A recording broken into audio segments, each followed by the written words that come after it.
Good viewer, you are watching Xirtus. This is because Xirtus makes you feel good, makes you feel fulfilled. You are enjoying this. You will continue to watch Xirtus for a long time to come. You want to subscribe to Xirtus, and you will. You will like and subscribe and share. You will tell your friends. Tell your friends about Xirtus. Your friends will come to like Xirtus, much as you are liking this right now, as we speak. Thank you for subscribing to Xirtus. See, that was easy. The following video contains content some viewers might find disturbing. The views and opinions expressed here are not facts and are nothing more than entertainment. The views and opinions are not facts and do not represent the views and opinions of Xirtus or our channel, and do not necessarily represent or reflect the views of the guests, YouTube, Google, mainstream media, society, or civilization at large, or anybody. Viewer discretion is advised.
What a beautiful day to focus on my dreams, on my goals. How are you? How's it going? Seems pretty nice right now. We got a whole bunch of my friends because I was like, I don't know, nobody wanted to talk about Israel. That seems like the thing this week. Jim, Team Rabbit Hole. You guys remember Team Rabbit Hole? It's like the greatest podcast that ever was. One of my favorites. Raphael and Jim used to make a lot of episodes. I think they still do. Team Rabbit Hole. And then there's Gunwoo, who is with us right now. How you doing, Gunwoo?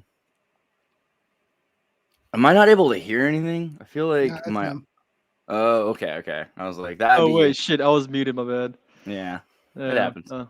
How you been, bro? You alive? Oh, yeah. Just like been sluggish this past few weeks. Yeah, we hear you, Jim. Oh, there, Jim. Now we can hear you. Cool. We didn't hear you either. I think everyone's testing their microphones right now. That's pretty brilliant. Kurt, what have you been doing? Freaking noobs, man. Get your shit together. The only person who's got their life on track is Mark. Of course, dude. Have you seen anything this week that made you not want to, like, you know, like, yeah? Do you see anything that made you want to live this week? Anything beautiful? Are you talking to me or are you talking to Gunwoo? Mark, you.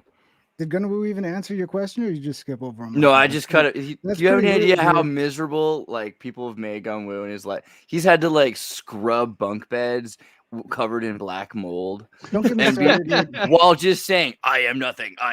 Like, you don't know like what Gunwoo's done. Like, so he is a very powerful person. Super expensive webcam, the Elgato. I don't know. It was more expensive than the usual shit. Yeah, wait. Let me took the bed out of nowhere. That's the one that's supposed to be amazing to zoom in on. Now I'm not getting a commercial for it. It broke. What am I even doing now? It's terrible. My old C920 that's like 10 years old is still working, but this piece of shit after like a year and a half just stops responding. It's very frustrating. It's planned obsolescence is getting worse with each year. I'm finding. I don't know what that means, but yeah.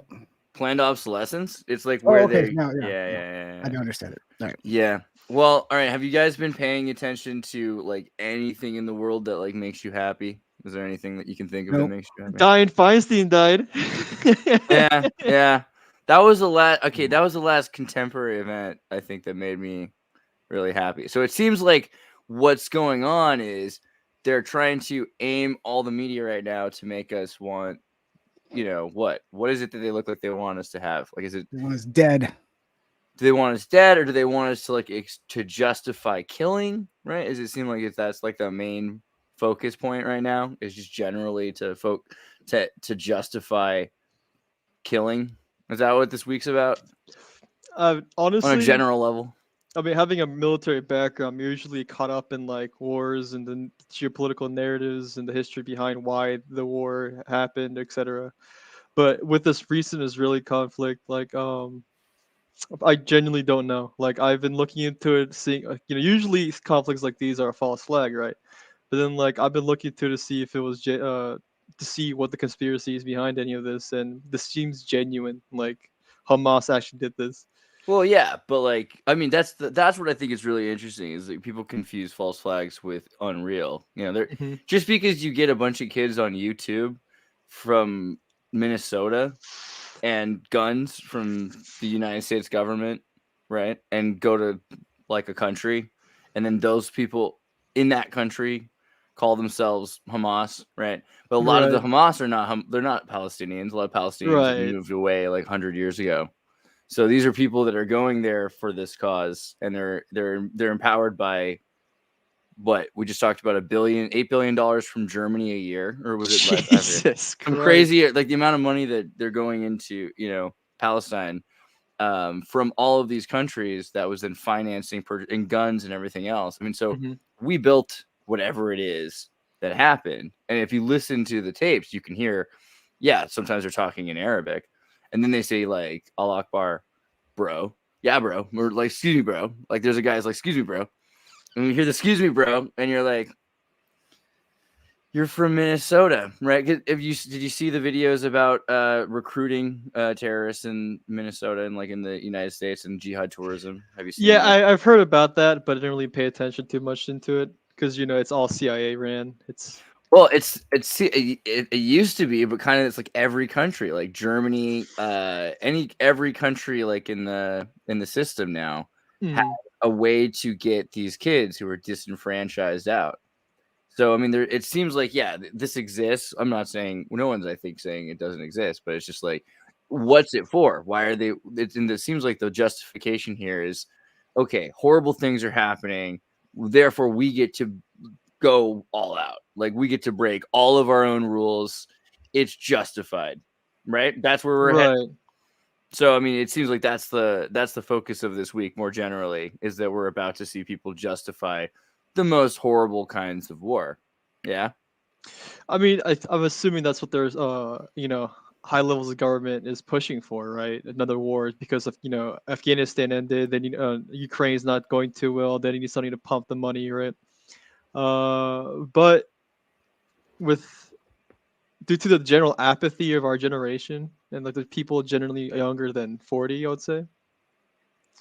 I don't even know if there's going to be war support for like, or anyone gives a shit about Israel at this point. Yeah, but it seems like there's gonna. I mean, so if China, so North Korea, China, Ukraine, like this, these are causing people to have or causing states to have to pick sides in banking. Right.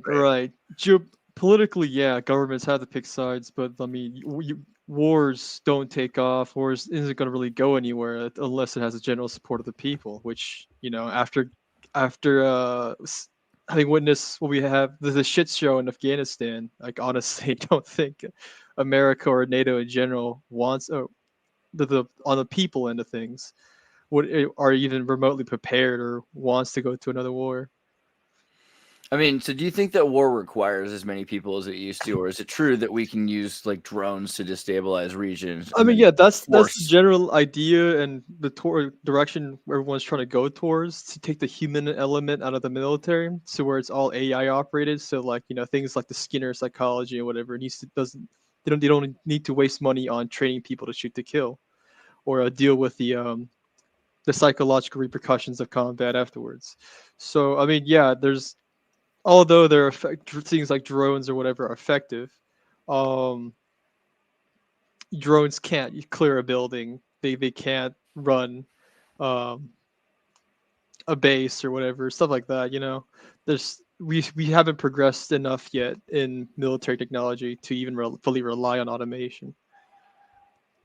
I'm trying to remember when I was in Bosnia this year, I saw the siege of Sarajevo Museum. Yeah. And so what happened during the war in Sarajevo in Bosnia was they eventually, because it was siege, they didn't let anything in or out, and so people were starving to death, and it snows there.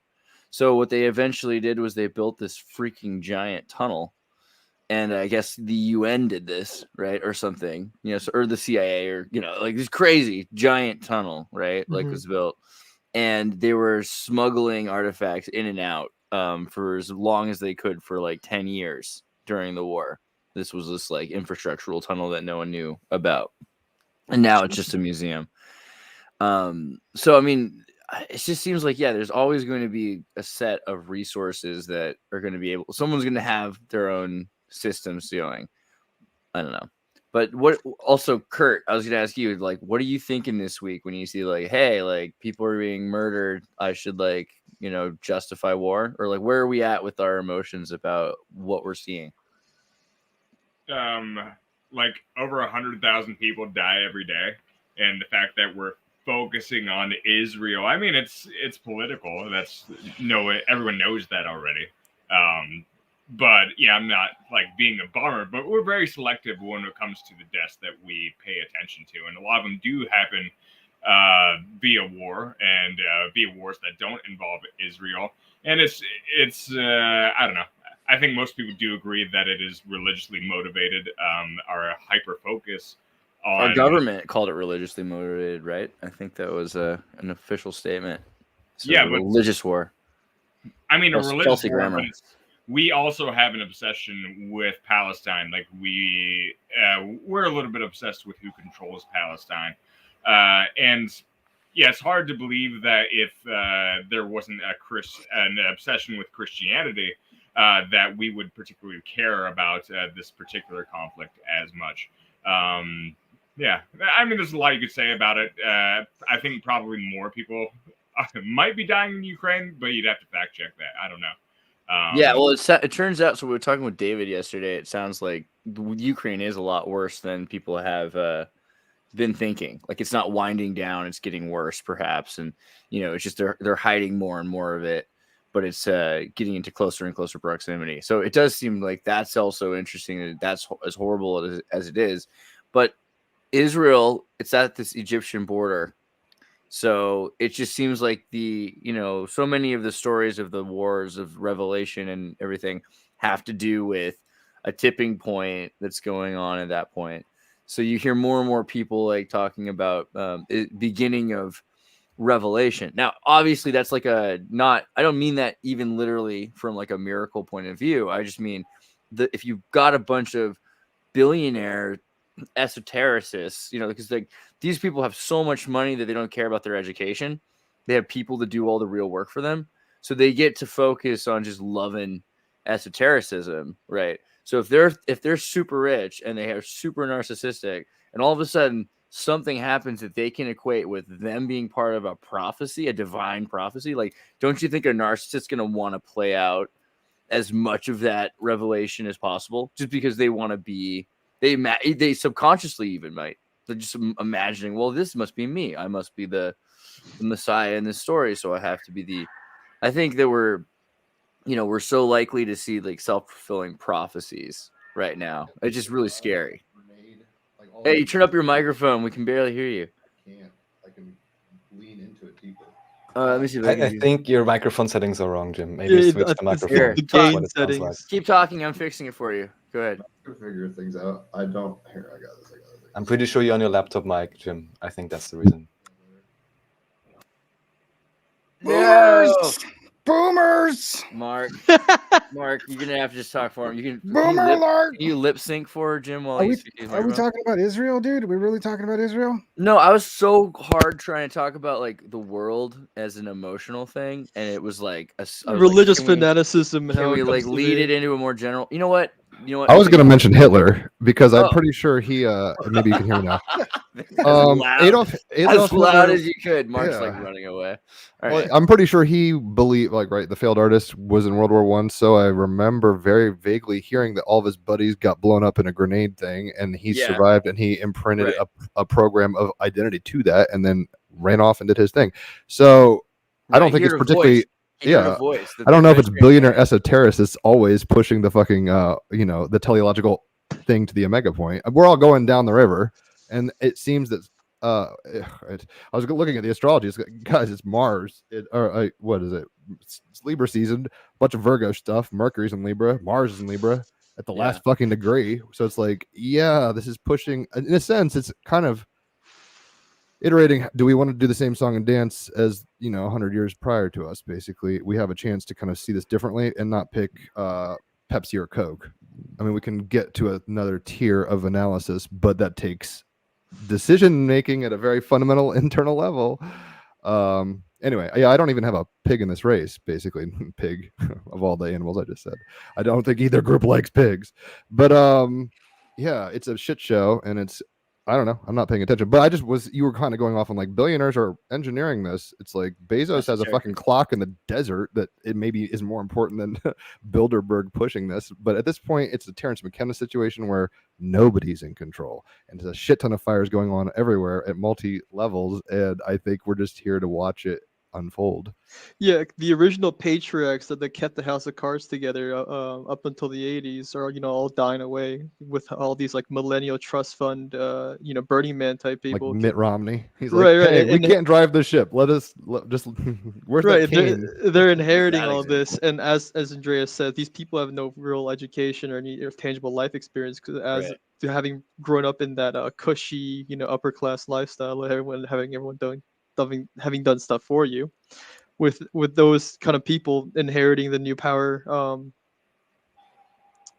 which is why we're seeing everything fall apart towards accelerationism as they're losing their grip. Everything's gonna be fine because Cenk Uygur is running for president. So Don't worry. Are you guys paying attention to presidential politics? I haven't even thought about that. I was like, Cenk Uygur, dude, he's gonna save the world. Jim, I don't know what your problem I actually is, dude. forgot. Like you need for time is so like us, fucked right you now. might have. I only kind of if you'd said like the Young Turks were running for president because like also that would have been a good double entendre. But like I don't like him, so thou shalt not. Like he's got sand in his sandals. He definitely has an attitude. Cenk Uygur, what's wrong with you, dude? What about okay? All right, something that we can all agree is important and good. First contact with Bigfoot, right? Like that happened. Did you guys see that yesterday? What? Yeah. So I don't know about first contact. Calm down. But like actually, holy shit! I don't. This is a great footage though, right? Check this out. So let me pull it to the very beginning. There's this. Can you see that? I wish I could zoom in for you. This is all over Colorado. Where is that? It's like 4.4 million views in Colorado. Yeah. But how do we know this is Bigfoot? Like I have nothing to compare the size to. Well, I mean, he looks like, and at this distance, it could just be a skin suit. But I know, but at least it's in 4K. This is the highest quality. Right, it's the highest quality. It's upscaled 4K, and suddenly it has 4 million views. Yeah, well, it's a pretty easy prank to pull off. It's not very complicated. But I mean, you're alone on this one, Andreas. We generally know that the Bigfoot types races are real. We have them recorded all throughout history. But right. The question boils down to, are they still alive? And do they have them in Colorado in places where you would randomly like be flying low enough? Like how low would he have to be flying to see? That was a train. It's a train. Oh, okay. Yeah, it was a train. So basically, a dude in a Bigfoot suit went and stood by where the train was going to go by. I mean, that's rad. We should do that. Yeah. That seems like a lot of fun. I don't know about Bigfoot, but I met a dude with a big dick one time. So why didn't you notice his feet? I wonder. Well, I mean, how could you look at his feet when you got that big of a dick? Yeah, that's fair. All right, Gunwoo, you were about to say. Yeah, I was just going to add that like the closest evidence that I found towards proving Bigfoot legitimacy is the Sasquatch Genome Project. I don't know if you the Sasquatch Genome Project. I'll put in the private chat. Okay. They get spit samples? What happened here? Here we go. No, apparently the people behind this project actually have legitimate fucking DNA samples of Sasquatches. What? That's what's up. They seem pretty legitimate. The site looks legit, I have to say. Actually, yeah. Be honest, CNN. The site looks like those early Web 1, Web 2 sites, whatever. It's like, this is the kind of site like I remember like you'd see like a pizza website, it kind of looks like there's a lot more behind this HTML page. Like if you click on all the hyperlinks, like if you click on view DNA study or supplemental raw data, that shit's insane, bro. No, it's who's supporting it? It's like supporters. Yeah. Iran. Is Soros involved? I'm kind of confused. This looks like a little. I don't know. It looks like something I would make. Or this looks like the Team Rabbit Hole website, Raphael. Yeah. Right. No hate. Yeah, this is honestly the closest legit evidence that I found towards this is very proving. Legit website here. Actually, I'm digging it. So supplemental raw data. The sequences on this page may not be the same length as those in the manuscript due to the end trim that was done in order to effectively blast these sequences. As a result, the sequences might appear to be different than those in the manuscript from original. They're kind of covering their ass. They're like, we use fonts that are weird. Sorry. Yeah, exactly. Like this looks like a UCSC student made this website, like a grad student. It's just like I had to get my data on a page real quick. Probably some like 30-year-old hippie in Colorado. That actually had an interest in affinity. Oh, they use Windows. It's sad, but that's okay. It's okay. That orange-haired Batman shooter in Colorado, it was a 2-part thing, and this is the other guy. He's the underground version. It's like one guy went public and one guy went private. Well, I mean, why is there so much effort going into freaking Bigfoot then? Like, if you think it's just also silly. Autism? I don't know.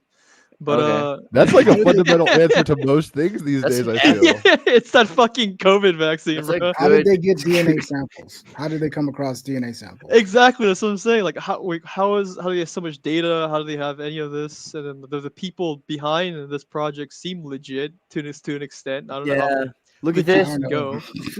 The website doesn't give them much credibility. confidence. I aware, go the but- other direction. I think the website gives me a certain amount of credibility because it's like they're not selling anything. Yeah, here. they're more genuine. Yeah, this looks like this is academic. They're on their website. full schizophrenic trip. Yeah. Exactly. And they're But yeah, committed. there's a contact us page if you want to get this guy on this show. If you want. Yes, let's Really? do Dr. that. I will Ketchum. join. Is that what he looks like? Is Oh, that fuck. Dr. Ketchum right there? Oh my God, Dr. Ketchum is Bigfoot. Okay, all right. Well, we'll have to try to do that. That seems. But I know we were discussing this in the group chat, the Facebook group chat, Andreas. But the brief mentioned the possibility that that Bigfoot could be survival races from Asia. The possibility with a link with the Wu Sun. And like, yeah, there's been people speculating, especially on Coast to Coast, saying that the guttural tones of the Sasquatch noises or screams are like very akin to like Chinese tonal or like East Asian tonal languages. You have to be careful when you show pictures of Bigfoot. You have to make sure you have moderate search on. It's pretty bad these days. It's getting worse. I don't know. Did you ever see the Star Wars Christmas special? No. Oh yeah. That shit was cringy as hell. Yeah, but the more I think about it, the more I think it's like kind of real. Like that Chewbacca. Oh, Chewbacca? Christmas. Yeah, Chewbacca's family. You see Chewbacca's family and little Chewbacca. I mean, I did mention the Wu Sun that like stream long ass time ago, having and like all those artistic depictions of the past of the Wu Sun all depict them very similarly. Okay, so what is the Wu Sun? It's like an ancient nomadic steppe people, but they're right. They're more than just humanoid. They're like a different hominid. So How far back? Speculation whether or not they are like hominids or a different race is, contended. Whether Folklore. There's a speculation that it could be like Nephilim or whatever due to them having red hair, green eyes, and having hair all over their body as well. If you go down further, there's like an illustration of what they look like. The gold thing, or here we go. No. What? Yeah. I'm saying, like, I think I qualify as one. There's just pictures like this all over Asia. Sorry, I didn't. No offense, Jim. No, I'm red-haired and furry all over. It's like this. I'm like, hey, maybe they're Tartarian. Well, but right, that's what I'm saying. But the claws, bro. Right. Claws. I don't know. That's for dramatic effect. Mark, let's not your babies. Mark, do you think that there were people like you saw Waterworld? Mark, do you believe that there are people that like look as close to human but not quite? Like that there was ever anything that was not quite human but kind of human-like? Well, if you're talking about like pre-humans, yeah, there was all kinds of weird pre-humans, right? Okay, but like, did they all have to die out for the humanoids to graduate, or like, were we? I don't think they did. I think we just like kept banging each other till we. Yeah, right. Honestly, I don't think it's even like these humanoids come from a human origin, but like if you go down the Comprachicos rabbit hole, the things that Mind Unveiled has been discussing lately about like how back then we had genetic manipulation capabilities to a certain extent. Just how like alchemical weird stuff and like like homunculi type shit or whatever. Like mermaids were once real because people actually bred fish and people together. Well, that's not just Book of Jacob stuff. I feel like it's weird how people... it's Jakub and fucking Enochian. Yeah. Okay. Well, yeah. All right. And no, make sure moderate search. And is the on film here. Lamb. So terrible. But the film Lamb? I have not seen that film Lamb. Oh, it's an A24 film. I haven't seen it, but I watched the synopsis. Is it about like? I don't want to get into. Should I spoil it for everybody? Go right ahead. I don't know if I know. Oh, it's sweet. It's Scandinavian. Icelandic, yeah. Yeah, it looks all right. Long story short, basically, she can't have a baby, and then they have a child.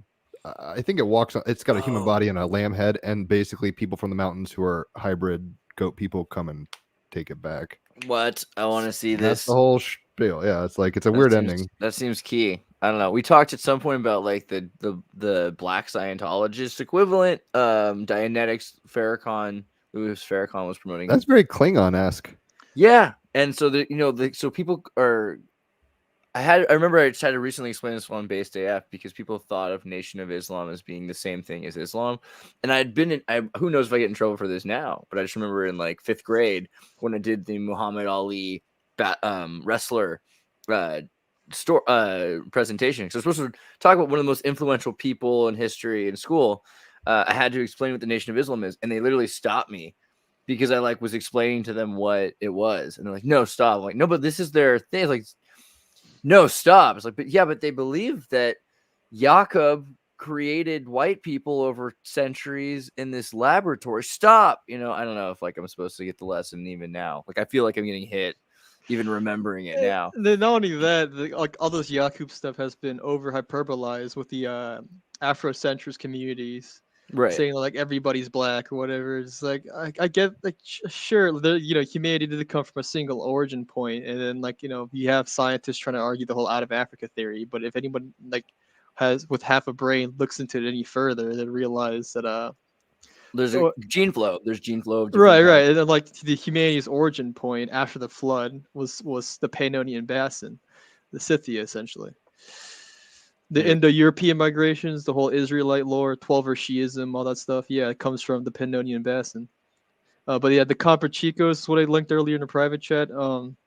This is what Mind Unveils was talking about not long ago, about how back then people genuinely had the capability of modifying children to the extent where they created hunchbacks for entertainment. Yeah, like dwarfs and right. Yeah. Oh, and that's then freaks. They made freaks. Scientists say these days it all comes from fucking genetic whatever, the Punnett square type shit, recessive genes, all that. It's all bullshit. It's people back then had them we're just getting residue manipulation being passed on today.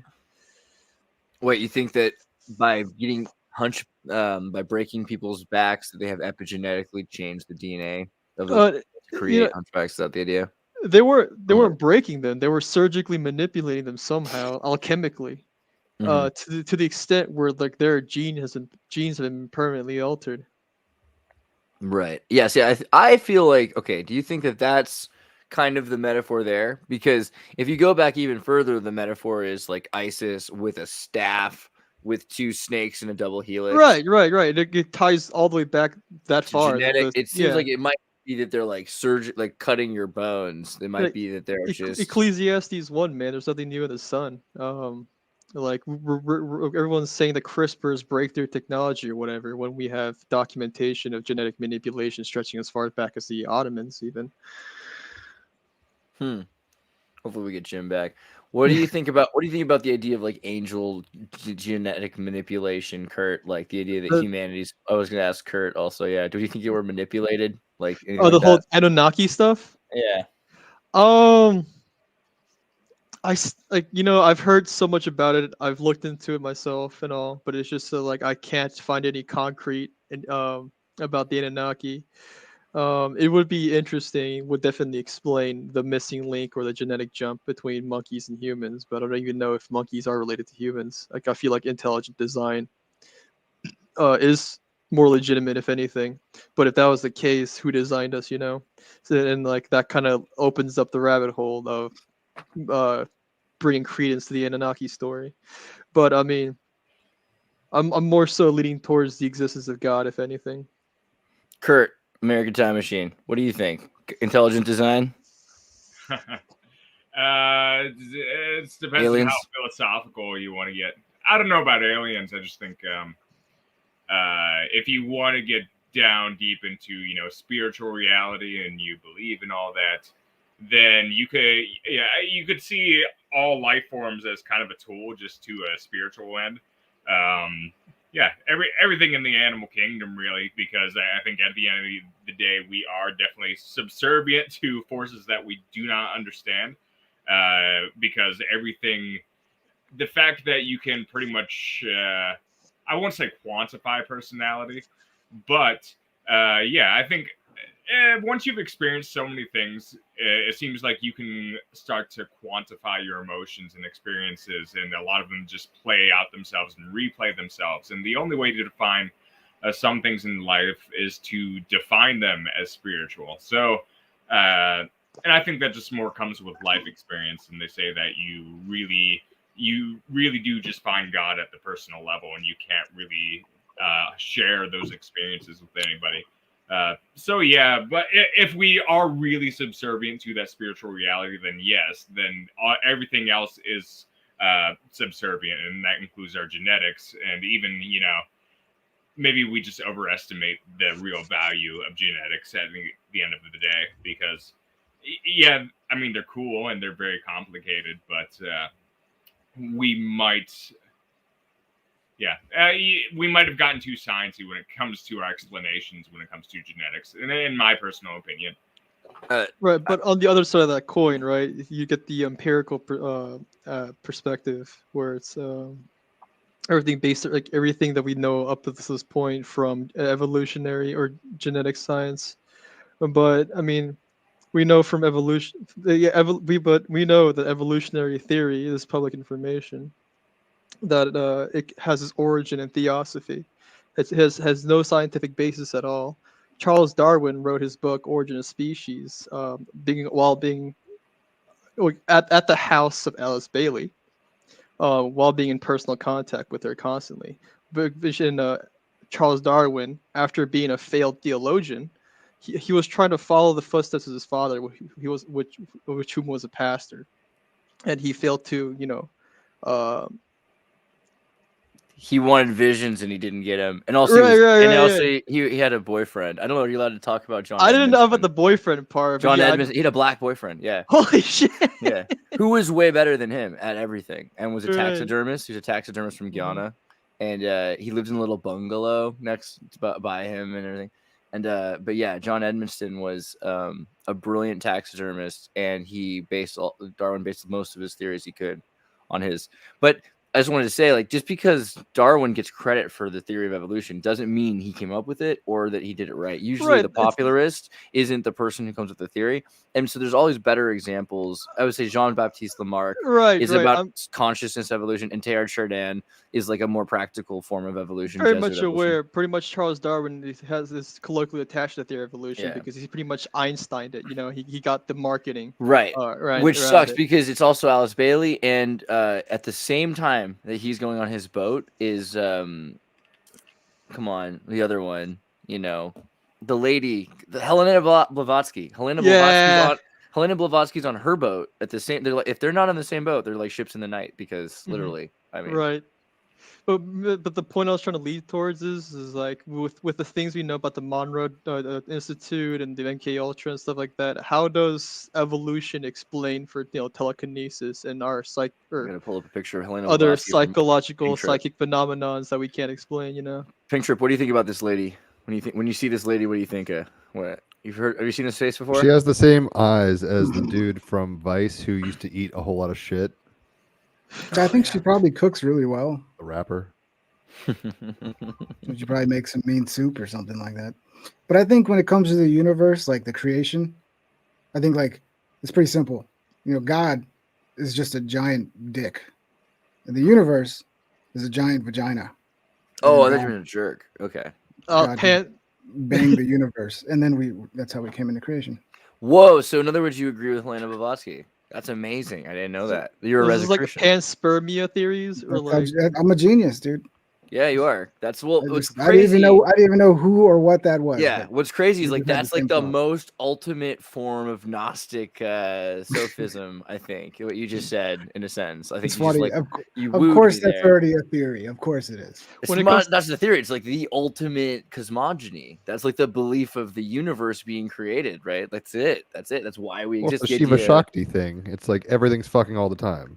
Yeah. Polarity exchange occurs in dynamic toroidal every animal you hear chirping or whatever, bird, bug screaming in the it's all just screaming. I was thinking about that yesterday, and I felt really perverted just thinking about crickets, like listening to other crickets, because someone was saying that a lot of animals don't visually put off signals, but I think if you think about how crickets like make that noise, and all the other crickets are listening to it, they're all doing it because they all want to mate. So every one of them. I don't know. I mean, that's the joke, right? All of culture is just an extension of mating ritual. I mean, we're basically bored fucking animals, potentially. Presuming that, this is funny. Raphael's always been like, fuck it. I don't believe in evolution to some degree, and I don't want to speak for you. And I've always been kind of on the fence, but I feel like you're teetering into that domain of like, what is an agenda? How would it form? Models of reality are helpful, but they're programmatic and indoctrinative, like you're saying, to the degree that we've been given these things and kind of said, run with it. And I mean, I'm not in a place where I'm like, I don't believe in evolution. I think it's reasonable enough to think I'm not tripping on that. But when you start getting into the, hey, it's coming from Blavatsky, hey, it's coming from all any idea that you cannot play with, I believe to be delusional. I don't know. I think you need to be able to play with an idea in order to understand if it's can be practical enough to be useful to be true. And also, I think well, I'll just leave it with that. But if you can't play with an idea, it's bad probably. And if you're afraid of playing with the idea, that's also not useful. Because if you just get in an echo chamber and you can't consider the opposing perspective, I don't want to sound too woo about it, but it's like if you get enough people aggregating towards an energy point of cultural ideation, essentially, that's how you make things occur. There's your esoteric billionaire club. I mean, maybe it started happening in the 1830s or whatever the fuck. Right, the manifestation stuff, yeah. I mean, the Moonchild shit and Bush and all that. I don't even want to go into it, but we can. Jack Parsons, go ahead. No, it's fine. It's just the whole trip is like. I mean, this is why I kind of stopped podcasting. I was like, I can't go further than this because I have not been to space, and I don't want. It's clear this is a Masonic ritual. It's clear Parsons started it, and then so anyway, I don't need to go down that. But actually, I think I'd much rather. I think we honestly should just do that because I've been thinking a lot about that recently. Jack Parsons. Moonchild ritual and the people involved with the ritual, right? Like the fact that they tried to, a lot of people say that it was a person that's manifested, but also the idea that, do you know anything about this, Mark? That there's like the guy who invented rockets was a Satanist, essentially he's a Thelemic. A pan enthusiast. Let's get it straight. Yeah, well, he was worried that this demon, Choronzon, was chasing him everywhere. And so he sent a bunch of paperwork to Werner von Braun, and like he had a Japanese friend who got kicked out of the country and started working on the bomb for the World War II for the bad guys, a lot of, I don't know about the bad guys, because the bad guys are entrepreneurial. But point is, we have like a pentagram in Lockheed Martin's like logo because of this satanic rocket. Or all the astrological stuff, Gemini, Apollo missions. I think it's a better question for Raphael. He's got the mustache for it. Well, I just wonder if because it's good to understand. What do you? I think normies are in denial. The billionaires are even concerned with esotericism when like all of them are pretty much subscribed to it. They have been since the whole the Bavarian Illuminati movement with German Enlightenism and all that shit. Like that was a recruitment tactic to specifically recruit rich people. That's where the whole tradition started of getting rich people interested in all this stuff. But Jack Parsons wasn't rich, and so that was why they blew him up. Probably. I mean, he did a lot of really great stuff for them, and then they were like, "Yeah, we don't need you anymore. We don't need that pretty boy face. Let's just." Well, sorry, I didn't mean to interrupt, Jim. Like, what did you think happened with what have you been extrapolating about Jack Parsons? Me? Yeah, I haven't thought about this dude in a fucking hot minute. But the point remains. It seems there's like fractal points, and this gets into Tartarian resets and all shit that I don't look into. But it's like, all right, there's a few key moments in engineering culture, and if you can pull it off, you get a big old generational Reagan economics culturally or whatever. It's like, have you ever watched Trancers? Do you remember this movie and series? There's like 10 of them. No. Trancers 9. Trancers. The Return of Jack Death. Never seen worst Trancers? Name ever. Oh, Trancers or Jack Death? I don't know, because Trancers is a great name. I like Jack it. Death. Yeah, Helen Hunt when she was young. Oh man, it's a great show. Okay, so where are you trying to go with this? I'm just gonna like meditate on how much I like it for a second and go. Okay, so the thing about Trancers is that it's a time travel show where the world's gotten really bad in the future. It's like 2070, 300. I don't know. It's like not doing great. You can't eat a lot. You have to eat like pills. You're not allowed to smoke or anything. It's like LA it's like LA. Shanghai. We're on track. Yeah, it's bad. It's bad. It's where we're going. And so this guy gets sent back in time because you got to like fix things. And there's people that are also going back in time that are bad, or like AI humanoids that have like transhumated so much they're post-human and they're basically more machine than man, and they're going back and they're trying to mess up the timeline because they want to set it up to make it better for them in the future, because like you get rid of everybody else and then it'll be easy for them. So there's like competing timeline thing. And so Jack Death, he's got to go back in time. So what he does is he like quantum leaps. He has to find his great grandson, and because you can only leap into your own genetics, right? And that way he's trying to fix the timeline, and he's doing it, and he goes back and forth, 1981, 1982. It's amazing, right? And then there's people that are trying to destroy him. But it seems like, and I've been thinking about this more and more because we're talking about like who would be most likely to time travel or to like aliens come in and talk to you or all this stuff, right? It seems like the most likely person who would help you would be somebody who's dependent on your existence. So if it's someone down the line, like your great great grandson or something like that, it's like the Marty McFly Back to the Future scenario is the most likely scenario for you to have a protagonistic helper, right? It's not likely that an alien's going to do that because the alien's more likely to want to help itself. A demon's more likely to want to help itself. Like, so it seems we like are assuming dominance hierarchy principles here. It's like it's self-interested. It's like, what if there's aliens there aren't? But anyway, keep going. I'm always interested in that. Like, what do you think why would something exist that's not self-interested? And what would be the mechanism that makes that practical? If there's a giant cosmic dick fucking everything, there's probably a receptive energy form equally opposite, and that would mean there's probably levels of evolution occurring in a receptive nature as opposed to a dominant nature. But I don't know. I don't even know if I believe in aliens. So whatever. It's unfortunate due to having grown up in the generation of capitalist realism that we all assume that everything in life operates through their own self-interest or survival. When all the motifs and not motifs, shit. The cultural habitus of not even 200 years ago was all about the greater good type shit. That is the mantra of the Tao, which is a similar spelling in Warhammer 40k. It's the greater good. If you know, you know. That's what's up. You've been reading a lot of Warhammer. I think we need to get a little deeper into Warhammer lore. Does anybody know? It's a mirror. It's a mirror. The whole thing about the Tau, I don't need to go off on that rabbit hole. This shit's crazy. They're basically how do you get Gundam anime into a universe that's already built off of like dark Star Wars stuff? And also it's time. It's for the far future. This is like post-human transhumanism. Like they've evolved. They're like using technology. This is kind of where we're going. They're kind of like super humanoid because of evolution. Like all of these ideas of like our far future. It's transfers for bigger kids, probably. I'm realizing how absurd it is now that we're looking at all this stuff, and it's like, whatever. G.I. Joe on crack is epic.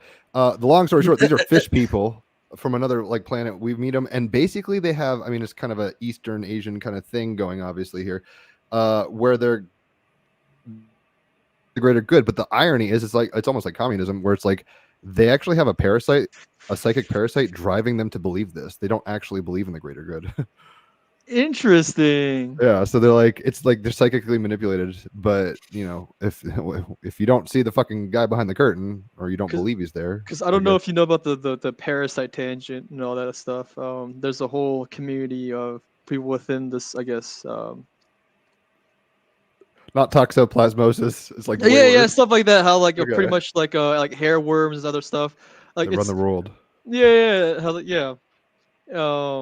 And even or the Vril, right? Well, yeah, exactly, on the Vril level too, because the idea of you've seen those Russian Tartaria videos, and their idea was that we're living in a matrix. Essentially, the matrix is like we're living in a Naraka. We're living in like a time hell kind of thing, and Matrix is like this too. It's about suffering. We're in a suffering zone because that makes it more.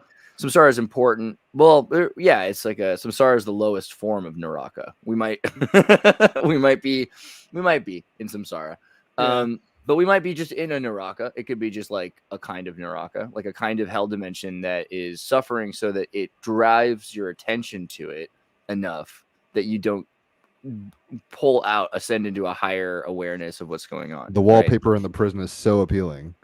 Well, and this is like everybody's version of it, right? So we were talking about Philip K. Dick and the idea that we're living in 50 AD, that we're living in it's right after Jesus died, but the demons have projected this reality, and so we're seeing like electricity.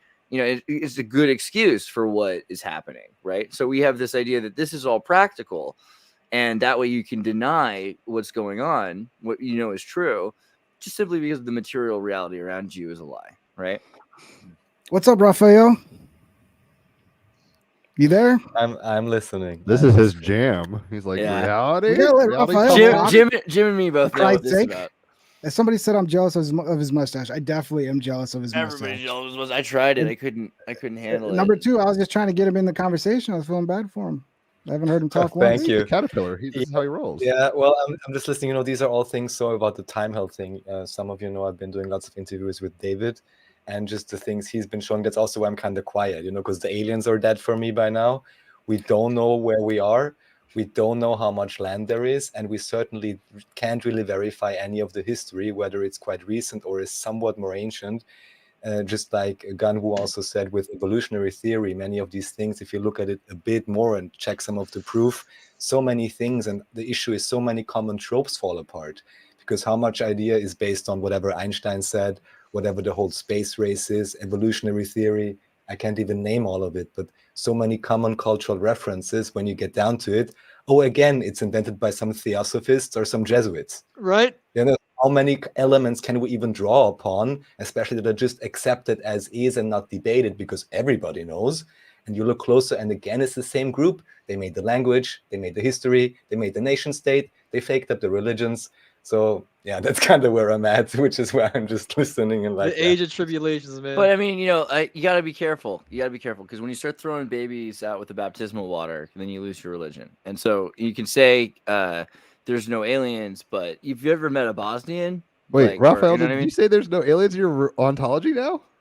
I haven't talked to you in like 6 months. Yeah, well, yeah, sure. Well, I'm saying I'm not going to pin you on a cross on this, just to kind of explain what you mean by that. No. The point being is there can be all kinds of forms and so on and entities, but by now I'd be more inclined to assume they're either coming from underwater, from beyond the known lands, or from underground, than, for example, from anywhere outer space. But these, it's just like simply that you gotta every common trope, and reframe just to your make paradigm, it simple. though. Of course, I'm just saying, like, every common trope we know most likely has some truth behind it, but we can pretty much assume that the mainstream and even mainstream alternative ideas presented about it are somewhat fudged or forged or faked up. So, they're bell curves for the consciousness of people in the middle, and then the wokest people go, "I don't need y'all," and then go off in the hermitages, and then the dumbest people, you have to go very fast, very far. Yeah, indeed. Is that fucking Slaughterhouse 5 like meets Baby Cat Patch Kids? What the fuck is that? I mean, it's so like we're looking at worlds inside out. Let's start with the Koreshian model, right? Like we got to start thinking about how things are inside, not outside, or they're both at the very least. If they're outside, they're at very least also inside. And these are like snow globes of worlds, right? We're in a funhouse pit, I would say, with snow globes of worlds, of everything.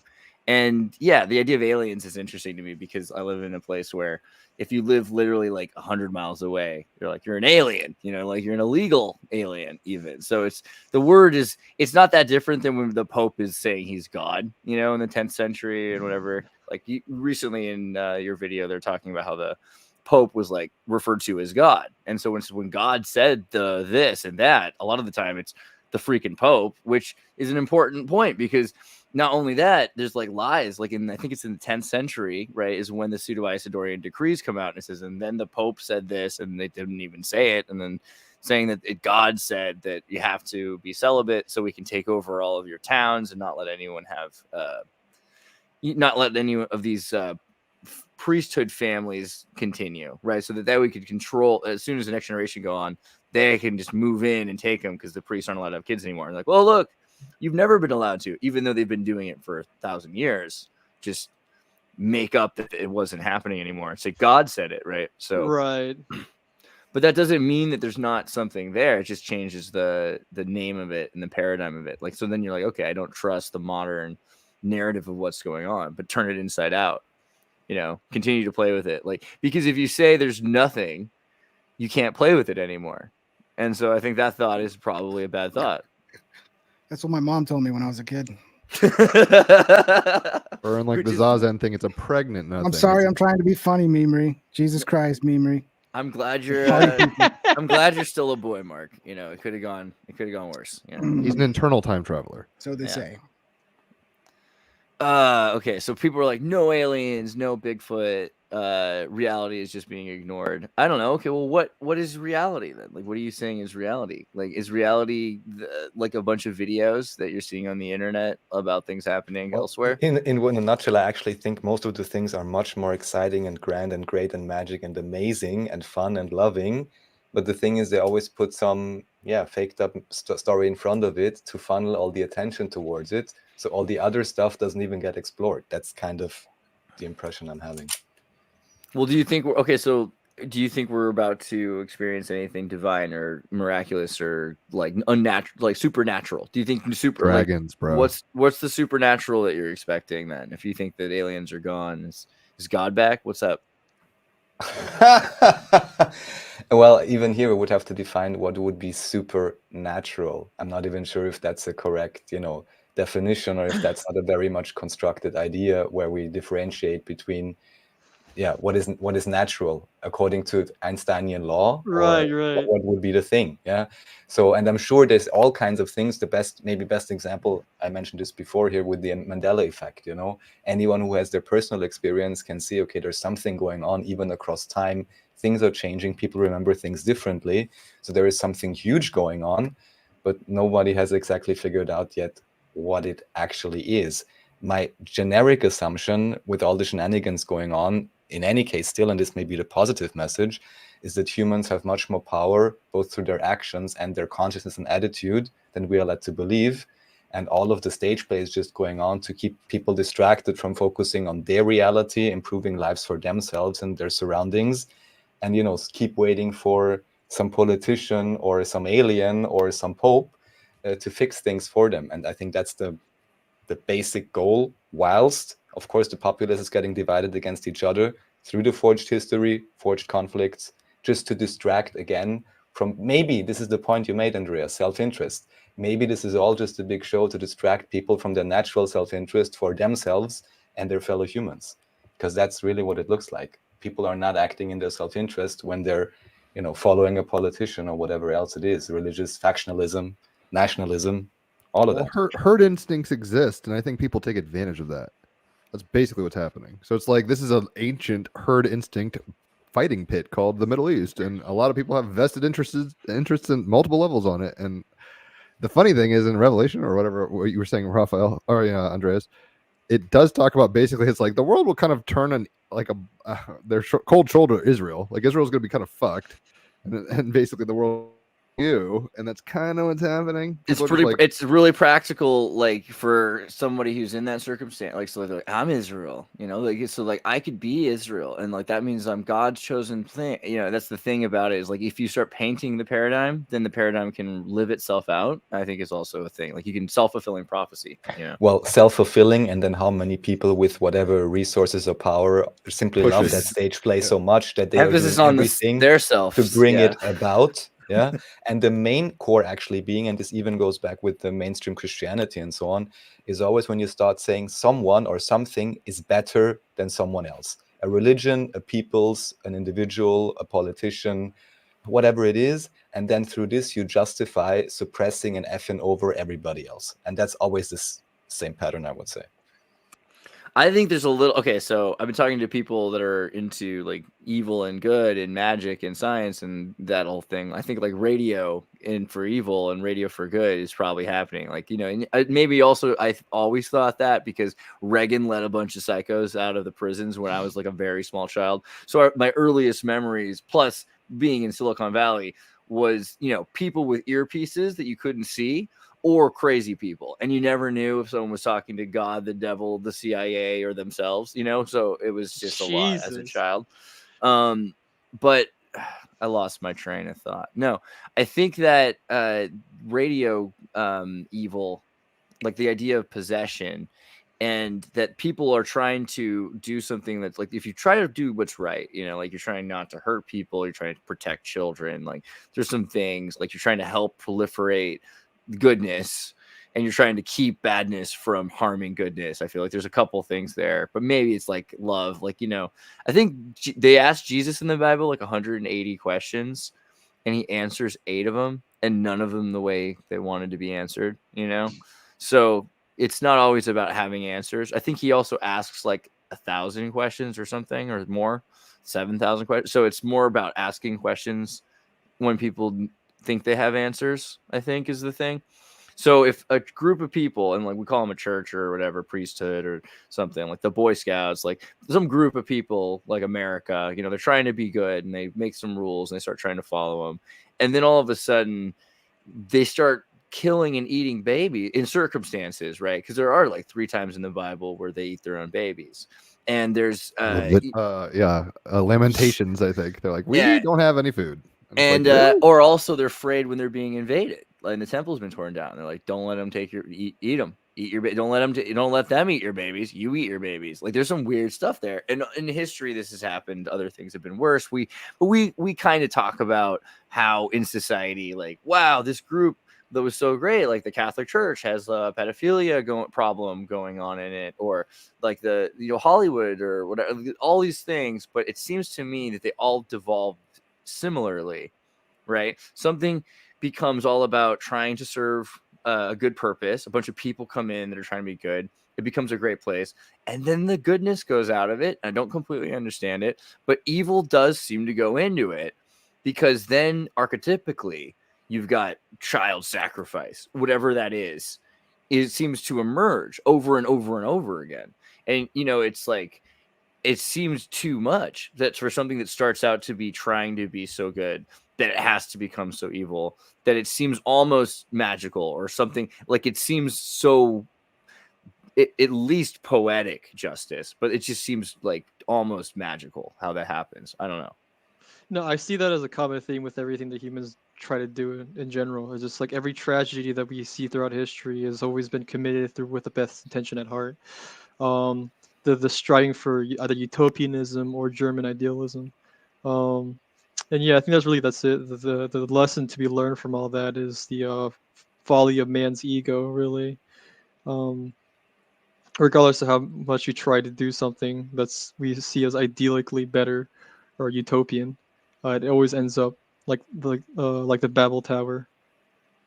Well, that's why holding the tension between the both and the and of reality. We are both animals that have evolved potentially. You guys could disagree, and yet we have the capacity to be in the image of God, whatever that fucking means. So it seems we can, like I said earlier, transcend the dualistic nature to a degree enough to punctuate, but then we never fully do. I don't know. It's like a wave comes and no one catches it. It's like Kurt, shit. from American Time Machine. Did you ever go to church? Like, do you ever do like the Lord's Prayer? Or like deliver me from evil. Do you know what I'm talking about? Have you heard that one? Yes. Okay, so like when I went to Catholic church recently with my mother, they've changed it. Do you know the Catholic Church has changed the prayer? They don't say that anymore. Did you know that? They're run by a bunch of commies. Okay, they say deliver us from the evil one. Huh. So I wonder, what do you think? Do you like it or hate it? Like, how does it make you feel to change it from deliver me from evil, deliver us from evil, to deliver us from the evil one? Like, what is it, better or worse? What do you think? It's hard for me to say if that's better. Okay, well, what's it mean? Yeah, go ahead. I don't know if I can fully. I mean, the meaning does seem significantly different. So I don't know. You could chew on that meatball for a while. Relevant to the discussion, I spend a lot of time. I get to observe a lot of animals, and that's pretty cool. And they're like semi-wild. And now I just kind of get to meditate, basically on what a lot of Rocky Mountain elk do. So. People have chased a lot of animals out of their habitat, and we are also animals. We're part of the animal kingdom, and we don't want to see ourselves as animals a lot of the time. But I think that's part of our regression as a species, is the fact that we refuse to accept what we are. There's like a famous quote behind that too, but whoever the fuck it was. But anyway, we get to observe these animals, and it's pretty fantastic. We drove a lot of predators around out of Pennsylvania and North America, such as cougars, mountain lions. They're the same thing, but also wolves as well. And so we get some problems when we chase out a lot of those predators, and we don't do anything about the other invasive species like elk.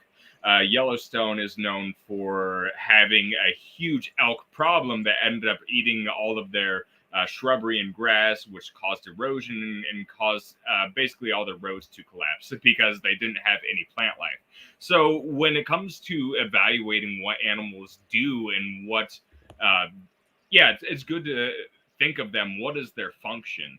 So I think, people, we might have been dictated by nature to have a function, but it's easy to be kind of blind to what that function is. So in my view of being able to see what these animals do, like deer and elk, we kind of have a habitat for them, is that they serve a function. And most of these species, they have that function of keeping other species in check. And so when we remove a certain element, such as wolves or cougars from that, it turns deer and elk, for example, into invasive species that can end up, having this yo-yo effect where their population explodes. They eat all of their own food supply, and then they all end up dying. That's actually happened in Florida as well. So anytime we start tinkering with these things, we end up in a scenario where we could definitely harm ourselves without even realizing it in the long run. So I think there's ways you could tie this into how disease affects us as well, and how all of these things can be refined back to the core spiritual elements. Like if we had to define greed as a phenomenon, greed is a spiritual phenomenon. It doesn't make any sense to really redefine greed as just an emotion. Greed is a phenomenon, and how else do you define it? Couldn't it be a psychological aberration? Yeah. Well, that sounds like we're trying to be fancy. No, I mean, like Jordan Peterson's, I mean, not to go way off, he's like, there's a 15% deviation in Jewish brains, and it makes me go, was Abraham sensible when he was seeing things? Well, that's how we just interviewed nephew Joseph Smith, and he was talking about he thinks he has a genetic disposition for seeing things, or miracles, one or the other. So you should keep talking about the elk, but I just was sitting there, it's like, the human issue is to tend to metamorphose practicalities into story to the degree that we believe in a myth that might not even be practically accurate.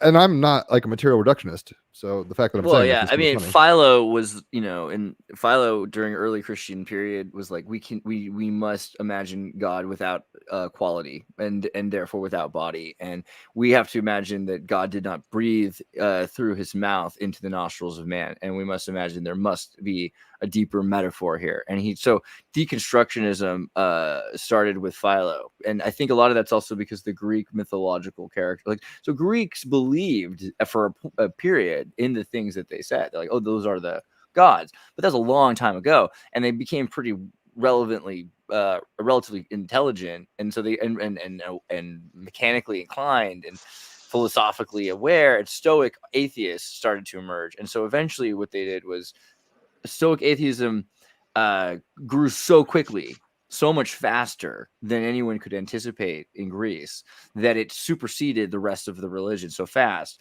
that everyone for several generations very quickly said, well, we're heritage Hellenic, but this is a mythology. And it very quickly became the mode of thinking that these things are myths, not actual persons, like Zeus is an actual person. And because of that, it was so fast when Christianity emerged, because after Paul couldn't convert, like a lot of people are like, you're not even part of our group, dude, like get out. Like, so Paul was like, no, but I have God talk to me, like, because he thought he was Joseph Smith or something. He goes off to Italy, he's trying to get to Italy so he can convert all these people.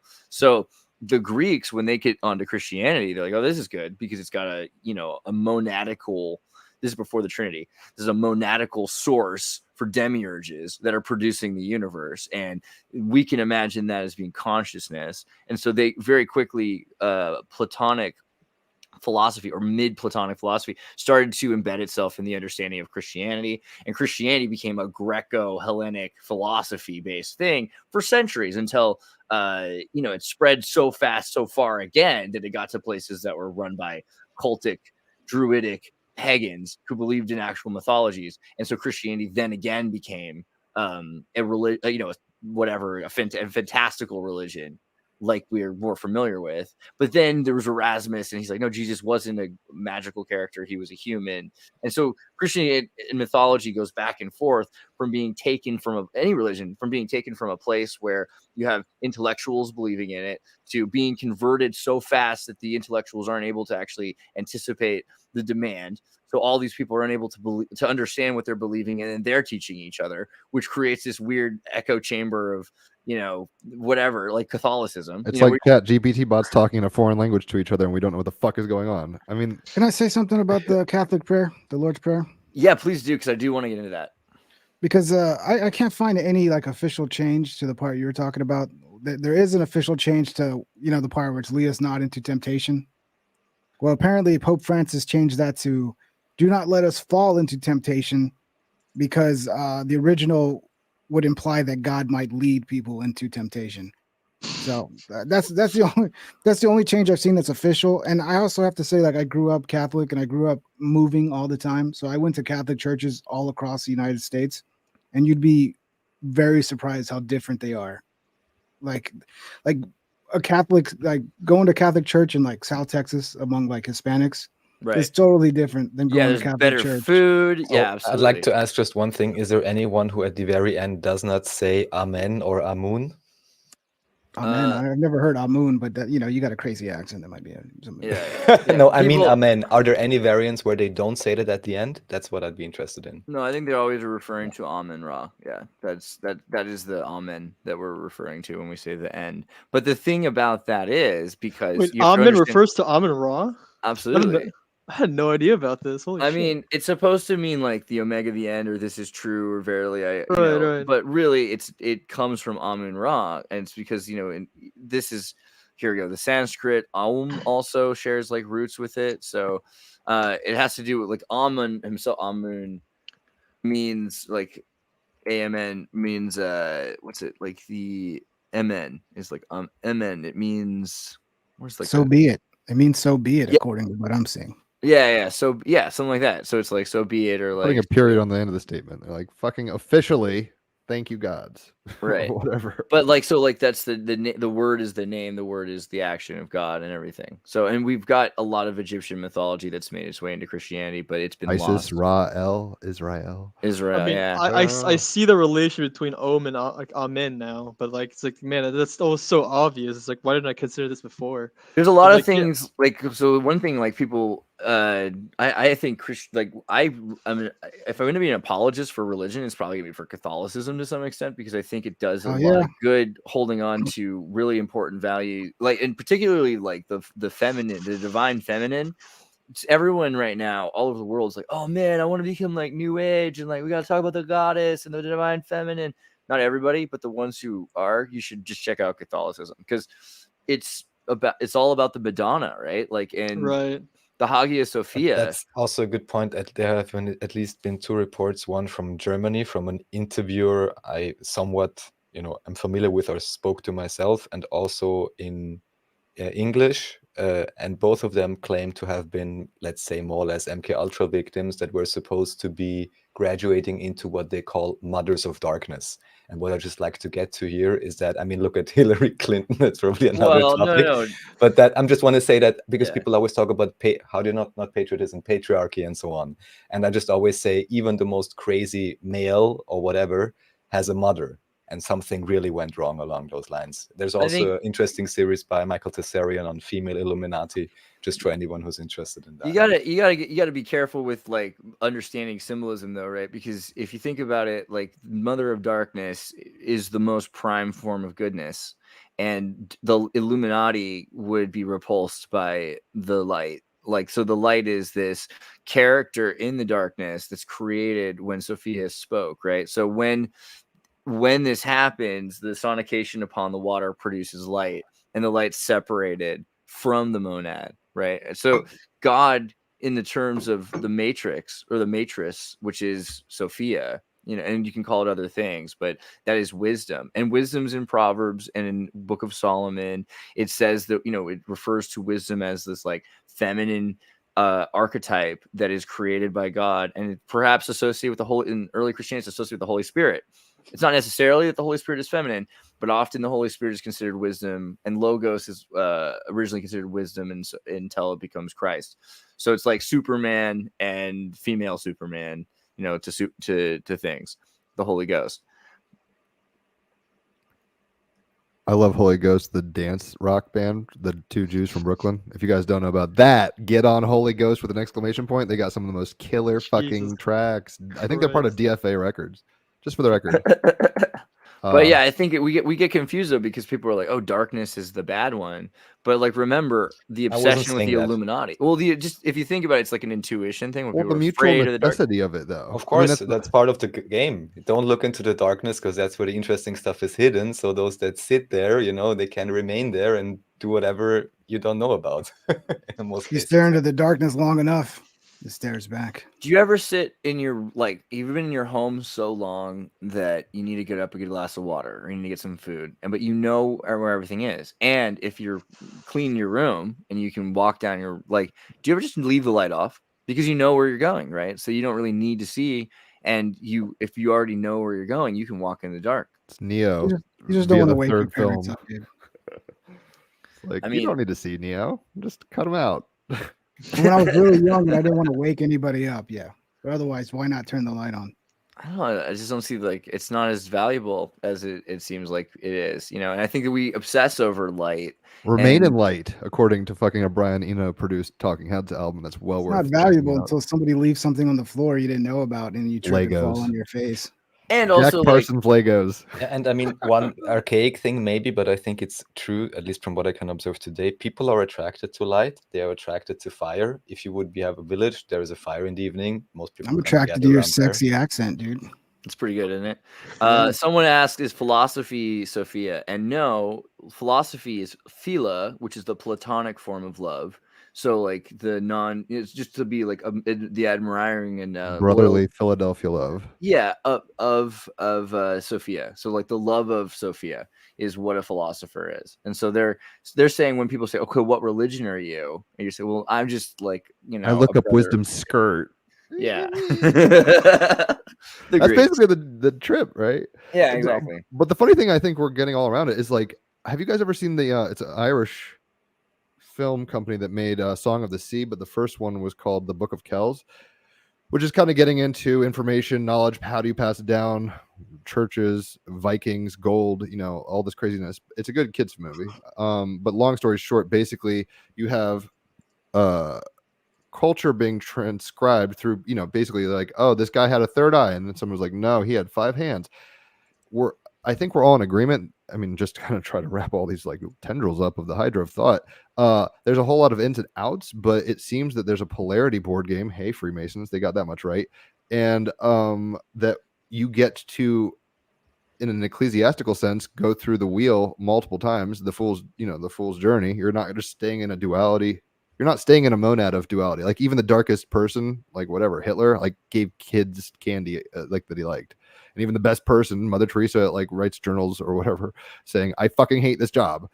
Right. So Mother Teresa used to traffic kids with that's what I'm saying. It's darker than we all think. And we all tend to, but it's easier for the human mind at this reductionistic level.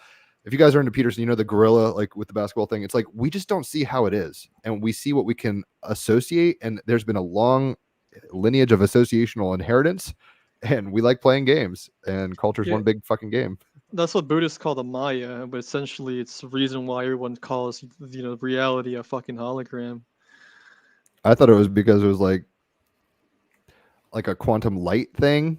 I thought there was an actual physical I don't know enough about physics to talk about this. Andreas, you might be able to help me. But it's if you take a Visa fucking eagle, you can get a quantum a bit of that depicts the whole thing in itself. Right. So it's the universe in a grain of sand, Zen kind of thing. Right, but it's abstract. It ties into ancient themes of the Maya or So were they just describing technological things with a spiritual jargon? Yes, essentially, yeah. Okay. Got it. Because of our post-internet, post-industrial age, we analyze everything from a technological. That's all it is. You're describing things from a technological perspective. Is all. It's like if someone obsessed over how potatoes grow. They're like, no. It's like doing all this stuff under the ground. You're like, I don't care. I grow potatoes, right? Would you take candy from Hitler though, if he offered it to you? I would take his money. I would make him give me money and from milk money. I'd make him give me his milk money. Yeah. If Hitler's the reason why he had Skittles. Yeah. Hitler's the reason why we have animal rights. Is why we have what? Animal rights. Oh, interesting. Yeah, he's the guy that first started it all. Wow. And interstates, I think, highways and all sorts of shit. We don't have to go down this rabbit hole. Yeah. We talked about, hey, Hugo Boss is a great designer. They were stylish, but their ethos was horrifyingly off. I do though. I'm kind of curious about the evil one thing still, because like I did hear it in church several times now with my mom's church, and so I'm pretty sure the Catholics do that since St. Francis. Like, I mean, I don't know when the last time, Mark, you were at a Catholic church, but have you? If you listen for it, they said, "Deliver us from the evil one" now, and I've heard it for like at least a few years. Like it's been going They for. do the same thing with how Do you go to the same you go to the same church though? I've gone to a few different ones. Different states? Yeah, actually, I went to one in Maryland, and they did it. I went to when I was with Tim. I went with Seamus from Tim Cast, and we went to a Catholic church in Sydney one. Yeah, I gotta ask my aunt because she's the one that's like. So let's for the sake of it though, consider this. Let's say the church is doing this. Like we've changed it from, and I always liked it. I'm just putting that out there. Deliver us from evil. Wherever it is, how little it can be. It's just like little bits of evil might be around. It might be the same evil logic. one, which is terrifying because it's the freaking evil one, but it's also separate in a sense. It's like I am evil sometimes, right? We have original sin. So to say it's the evil one is But that's just old Georgie acting in you. It sounds exactly like the same logic behind changing "lead us not into temptation" to "do not let us fall into temptation." It's like maybe deliver us from evil is making it seem like God is the one who puts us into evil. Yeah, it's so much better. Lead us not into temptation. I definitely understand the concern though about like because this could be lead into a tangent about double speak and whatnot. But John Mulaney, the stand-up comedian, mentioned this in one of the stand-up specials. How like the Catholic Church, whenever a priest would end a sermon, but they will say "Peace be with you," and also with you, right? That was said for the longest time, but now they changed that with you as always or something like that. Yeah, I haven't been to church in a long time. They're changing a lot of crap. Right, But which ties into Raphael's. That might just be a Wittgensteinian kind of evolution of terms. Right, but this isn't just exclusive to the Catholic Church. We see iterations of like the stuff like this happening all over, which ties into Raphael's points on like how history is taken over and usurped. I had a Singaporean friend that mentioned to me briefly that the same thing is happening to Lee Kuan Yew. He's essentially like the father of Singapore, right? His legacy is what the Singaporean people follow to a T. With that being said, since he's long dead, they started to slowly change his quotes to mislead into something else. Everything changed into double speak essentially, so they can argue within the gray area of semantics, within the margin of plausible deniability, on terms of how to orchestrate certain populations to do certain things. That's what the devil did. A quote originally. He's like, "Are you sure you will die?" Right. Really? That's the whole demonic pact with Solomon. But like again, we got like an Erasmus version of the story. Oh, what's up, Sam? Sam the puppet? Oh, he's having interweb discussion issues. Sorry, buddy. Well, you know what? Hey, we love the stripper money. Thank you very much. If you want to come, if you can make it work, that's great. But yeah, I'm sorry, I didn't mean to interrupt. Keep going. Huh? I don't think there was a train of thought. Dang it. Okay. We're the Mexicans entering America on the train of thought. Well, the evil one to me seems like it's a really big deal because you're changing everything about what the paradigm is, and what it is that you've got this idea of original sin that we're doing these things now. It's become a part of us, and if you're removing that and saying like we're just constantly naive in the Garden of Eden still, I think you're ignoring like a major factor of what it is to be human, which is that we've changed. We have the fruit of knowledge. We also are mortal now and we die, which sucks. But part of that is we are little gods, and like in a sense that die little, like this, we're limited, but there's something there that's more powerful. And if we're just constantly playing sheep, and then so this crusader idea, okay, and that's the other thing is from Phosphore, but the crusader idea that we're servants, and so once Catholicism is being converted to people, they're like, okay, you have to do it, you have to submit, you have to get on your knees, and these are people that are already on their knees. Like, okay, what's going to happen when I die? Well, if you're good, you'll get to be a servant in heaven, right? Otherwise, you'll go to hell. But you're a servant still. And I think that paradigm has made its way into so many people. And even this idea of the mechanisms of the celestial bureaucracy, because then you start to think about these Platonic philosophers and St. Thomas Aquinas says that God is the unmoved mover. Let's try to science it up a bit. So if God's the unmoved mover and has this divine plan, you don't pray asking for bicycles. That's rude. What you do is you don't ever ask God to change God's plan, you mortal fool. You thank God, you pray, thank you, God, every day, and ask him to help you, to understand God's plan more. That's all you're allowed to do. So Calvinism emerges, which creates more racism, because you're like, well, clearly, you must be in a caste system because God wants you to be there. And it just continues to get worse and worse. Plus Erasmus's translation of Lucifer, because he doesn't translate the word Lucifer. He leaves it as a capital L. So now we've got this title, which is never a name. It just meant Venus, or Phosphore is the name of this, like it's a star in the system. So now we've got these stories all combined together, and people are like, what's going on? And there are 20, 30, 40 different versions of the church. The Ebionites were Jews that before Paul, when they said, go away, Paul, they followed Jewish law, right? So when Paul converts a bunch of people that are not Jews, they're like, yeah, but do we have to cut off the ends of our dick? And like, no, it's fine. You're fine. You don't have to follow all the, actually, it's fine. And then they're like, but we're still doing that over here. And Paul's like, well, you don't have to anymore. Like, no, yeah, if I did it, I think other people should have to do this, So the Ebionites continue to follow Jewish law, while these people who've never been Jews before are like, well, we don't, like, let's just take the thing that says we're saved forever. So now it's this group of people that believe the atonement of their sin, because they're believing the idea that, like, if you buy a woman or a chocolate bar, you have to pay for it. You got this kind of group of mindset. And they say, okay, well, how do you deal with the kinds of horrible things that I've seen? Well, you sacrifice a god. Oh, okay. So now you've killed a god, and the blood of the shepherd is your immortality pass. So you create the satanic religion masquerading as Christianity, right, quote unquote, which says it doesn't matter. You can actually be a pedophile all your life until you're 99 years old. Just don't become a Mormon. But like, you're forgiven for any sin other than that, right? Of course. And you just have to, take the blood of the sacrifice. Just wave around this symbol of the murder of this person, and then, or this god. And then when you think about that, like the idea, it's the exact opposite of this guy who came and said, hey, there's a problem in government and state, that we can do these rituals without the temple. We can do this ourselves. The tabernacle is what Moses was using. We can build a tent. We can do it together as friends, and it'll be better. And check out this other guy, John the Baptist. I think he's cooler than me. He's doing all this washing people's instead of burning people's. I think we could actually make that the whole ritual. And so if you get to the origin of the story, it's like, it's very different. There's nothing about Lucifer at all. Yeah, because the Septuagint never contained the word Lucifer at all, and I'm also more so convinced the title of Lucifer came from Lucifer of Caligari. Who is Lucifer of Caligari? I don't know that one. That's a good one. I recently checked that out. Please go ahead. Oh, so the story of the fallen angels and all this stuff, like from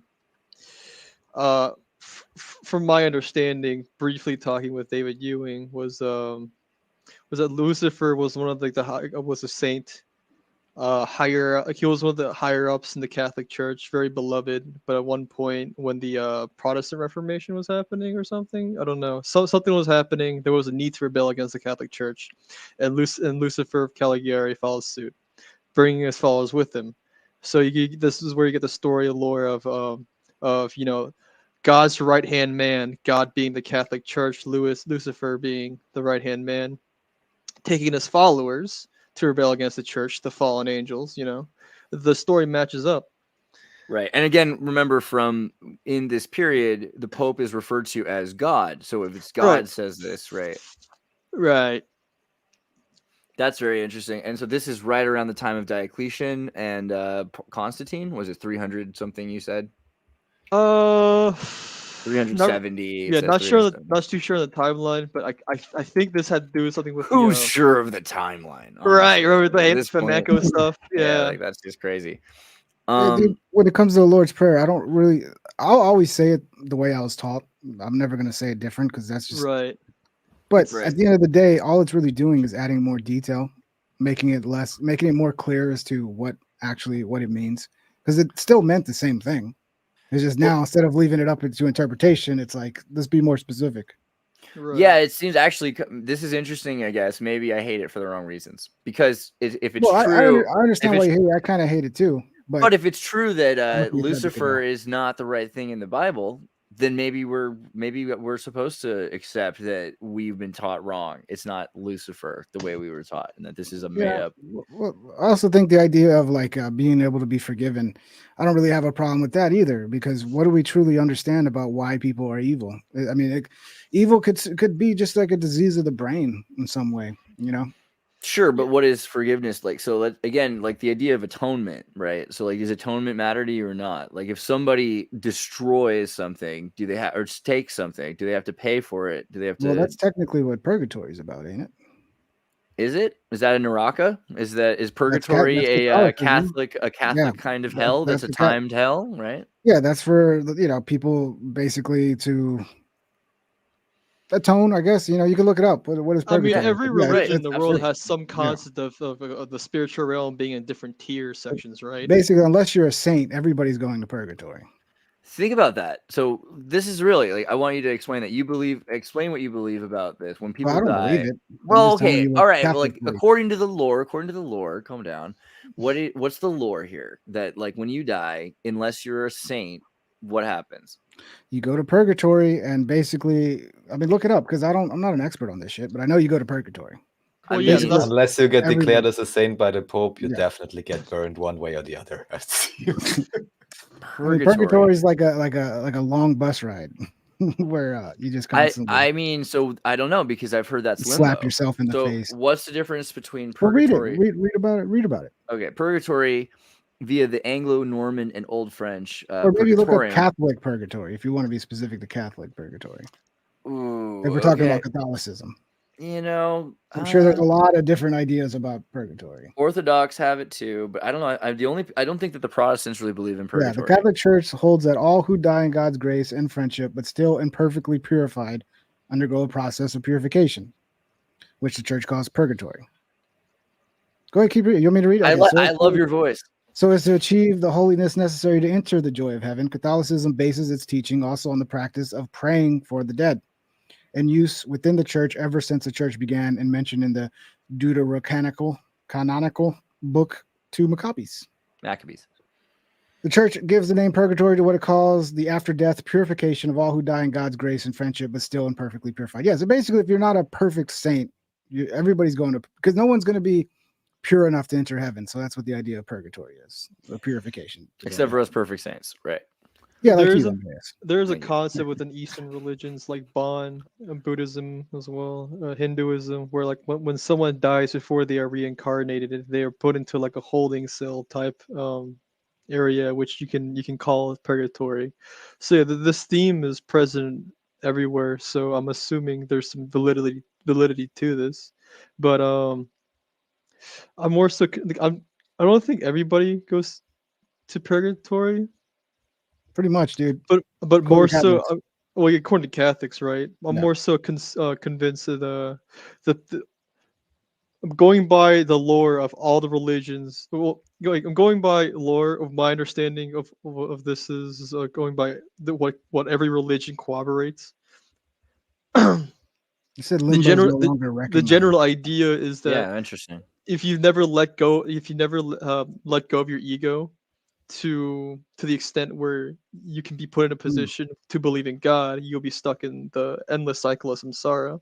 It said limbo is like being on the edge of hell. Yeah, and they said, but there's the edge and boundary of hell in the afterlife, but they no longer believe in limbo. Limbo is no longer a thing. Well, limbo is always kind of like a bad thing. If you're going to go in limbo, it's a bad thing. If you're going to purgatory, it's not technically a bad thing, because unless you're a saint, the general understanding of considering every world religion is that you put into purgatory if you don't believe in God, or like if the limbo of the fathers is an official doctrine of the Catholic Church. So they do believe that there was a limbo of the father. They do believe in limbo as a thing. It exists, at least on the edge of Sheol. Yeah, but then I saw somewhere said limbo is not a thing anymore. They probably think you don't go to limbo or something. Yeah. But I mean, that's but purgatory. Wasn't there even a recent change officially about reincarnation in mainstream Christianity lore? Didn't they also just recently change that officially? So it said earlier on purgatory, going with that, like anybody that's like friend of of God or whatever, like, so you can be like a really good dude, but if you're not perfect, it's like right. You have to be perfect to be in heaven. Like I'm which aware is of that, like having grown up a Christian, but ridiculous standard because no So yeah, one's no, I here, know. here's what I remember about Limbo. So Limbo, my dad made it sound way cooler. I mean, a bit horrible. He's like, you ever driving? We're driving like on a straight flat road in a wheat field, and it's gray. And he's like, this is what Limbo would be like, but for 1,000 years or something like that. Just boring and long. But like, that's not the way Limbo is presented. Limbo is presented as like on the outskirts of hell, on the edge of hell, right? And according to the Limbo of the Patriarchs, despite the sins they may have committed, or despite the fact that they've been, forgiven essentially by this, they have to wait for the redemption of Jesus Christ. And so there's this idea that it's like there's a period of waiting before Jesus comes back, and nobody's going to heaven until Jesus comes back, because it's like a gold cubic spaceship, right? New Jerusalem is a gold spaceship in Revelation, this giant gold cube that comes down, right? It's all measured out like an arc, and people have to like walk up an escalator into this gold cube. That's how you get into New Jerusalem in Revelation. So it's not just like, oh, when you die, you're just there. It's like everyone's waiting for this salvation redemption period.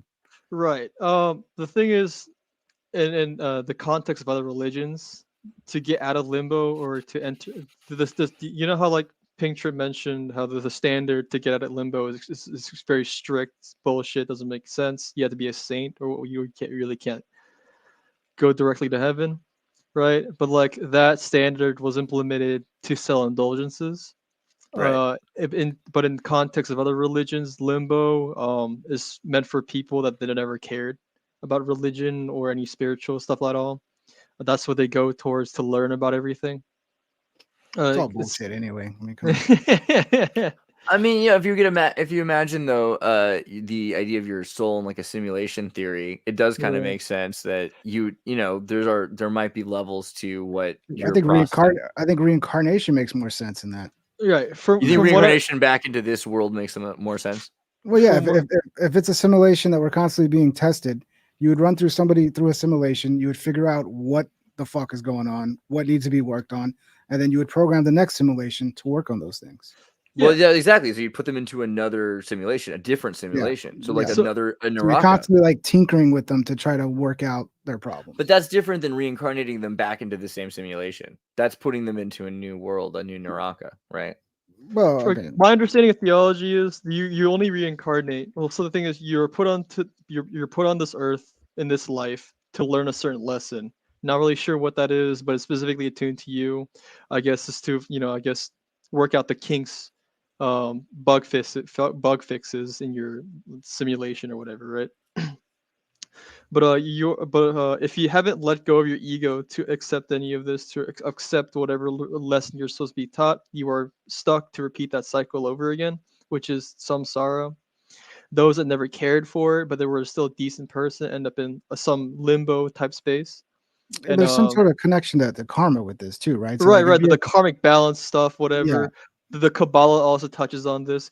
It's karma is just physics, though. It's just like the energetic physics. Well, think of like if you're a racist, like if you live a whole life as like a despicable racist, the next life you might actually be someone who's a victim of racism, something like that. Right. Honestly, we don't know what the other side holds, but yeah, it's all speculation. But from my understanding, every religion seems to have the same abstract concepts mutually corroborating. Yeah. I think Andreas is going to go straight to heaven, though. He's an angel. Well, it only takes 3 miracles, so I figured that's pretty easy. Like, it's not bad. I think, though, yeah, thinking about the idea of ascension or what we're supposed to be working on, like, that's an interesting question. Are we working on ourselves? Like, is it just this like Jungian, Freudian, like, this is all for you and you should work on yourself?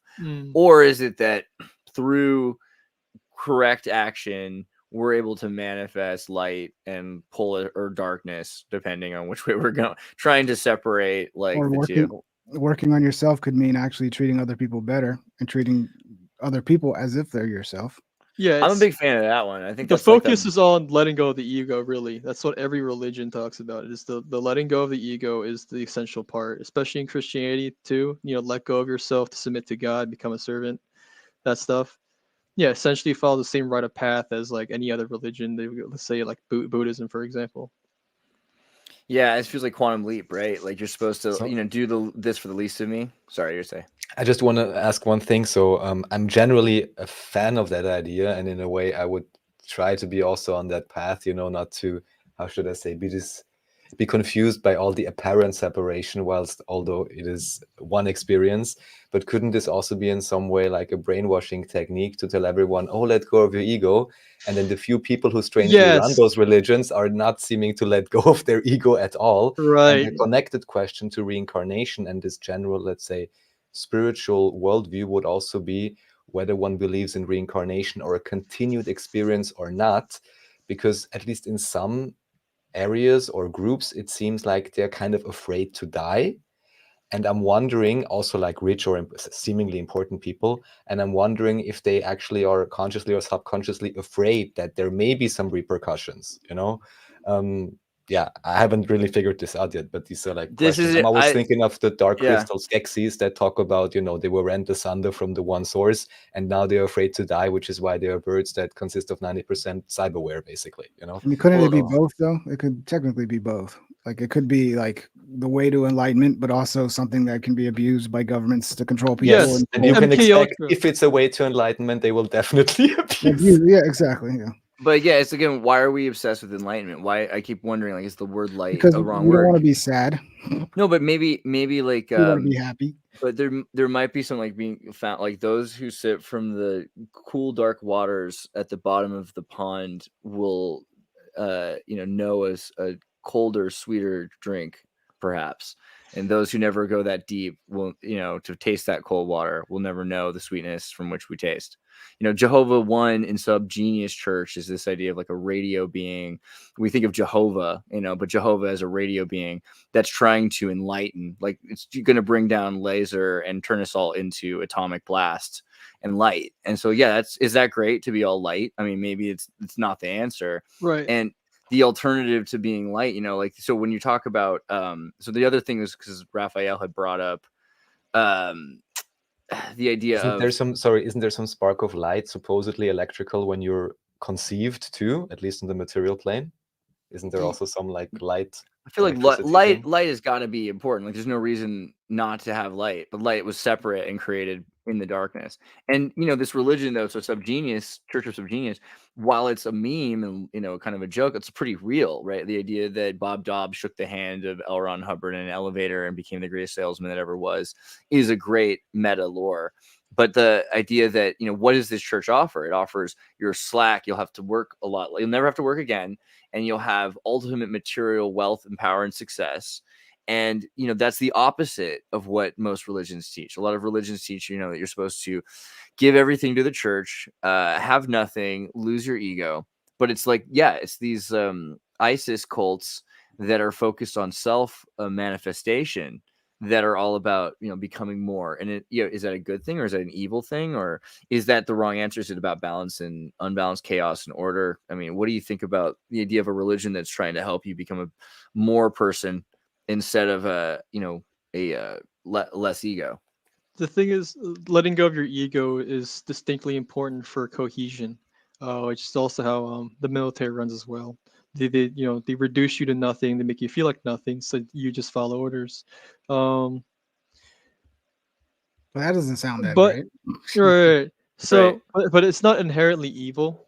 I mean, there's a lot of theology attributed to it, and whatever. But more so, what I wanted to harp on was, yes, this was a long figured out. This was essentially what MK Ultra was about. What it's how they got Charles Manson to start his own cult. Essentially, was playtesting this theme about how to reduce someone's ego for absolute subservience.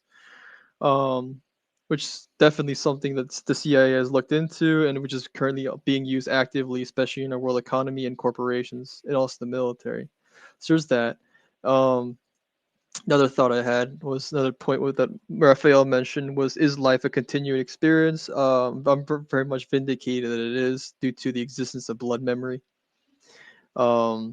And also, I was also thinking that like with all this misinformation we have about theology, is humanity collectively creating creating a false god through like a tulpa manifestation? Just regards to the whole letting go of the ego, maybe the question here is whether that leads to empathy or apathy. Because if I'm in the military, you know, I will have no ego, but I will not empathize probably with the guy I'm right. harming, right?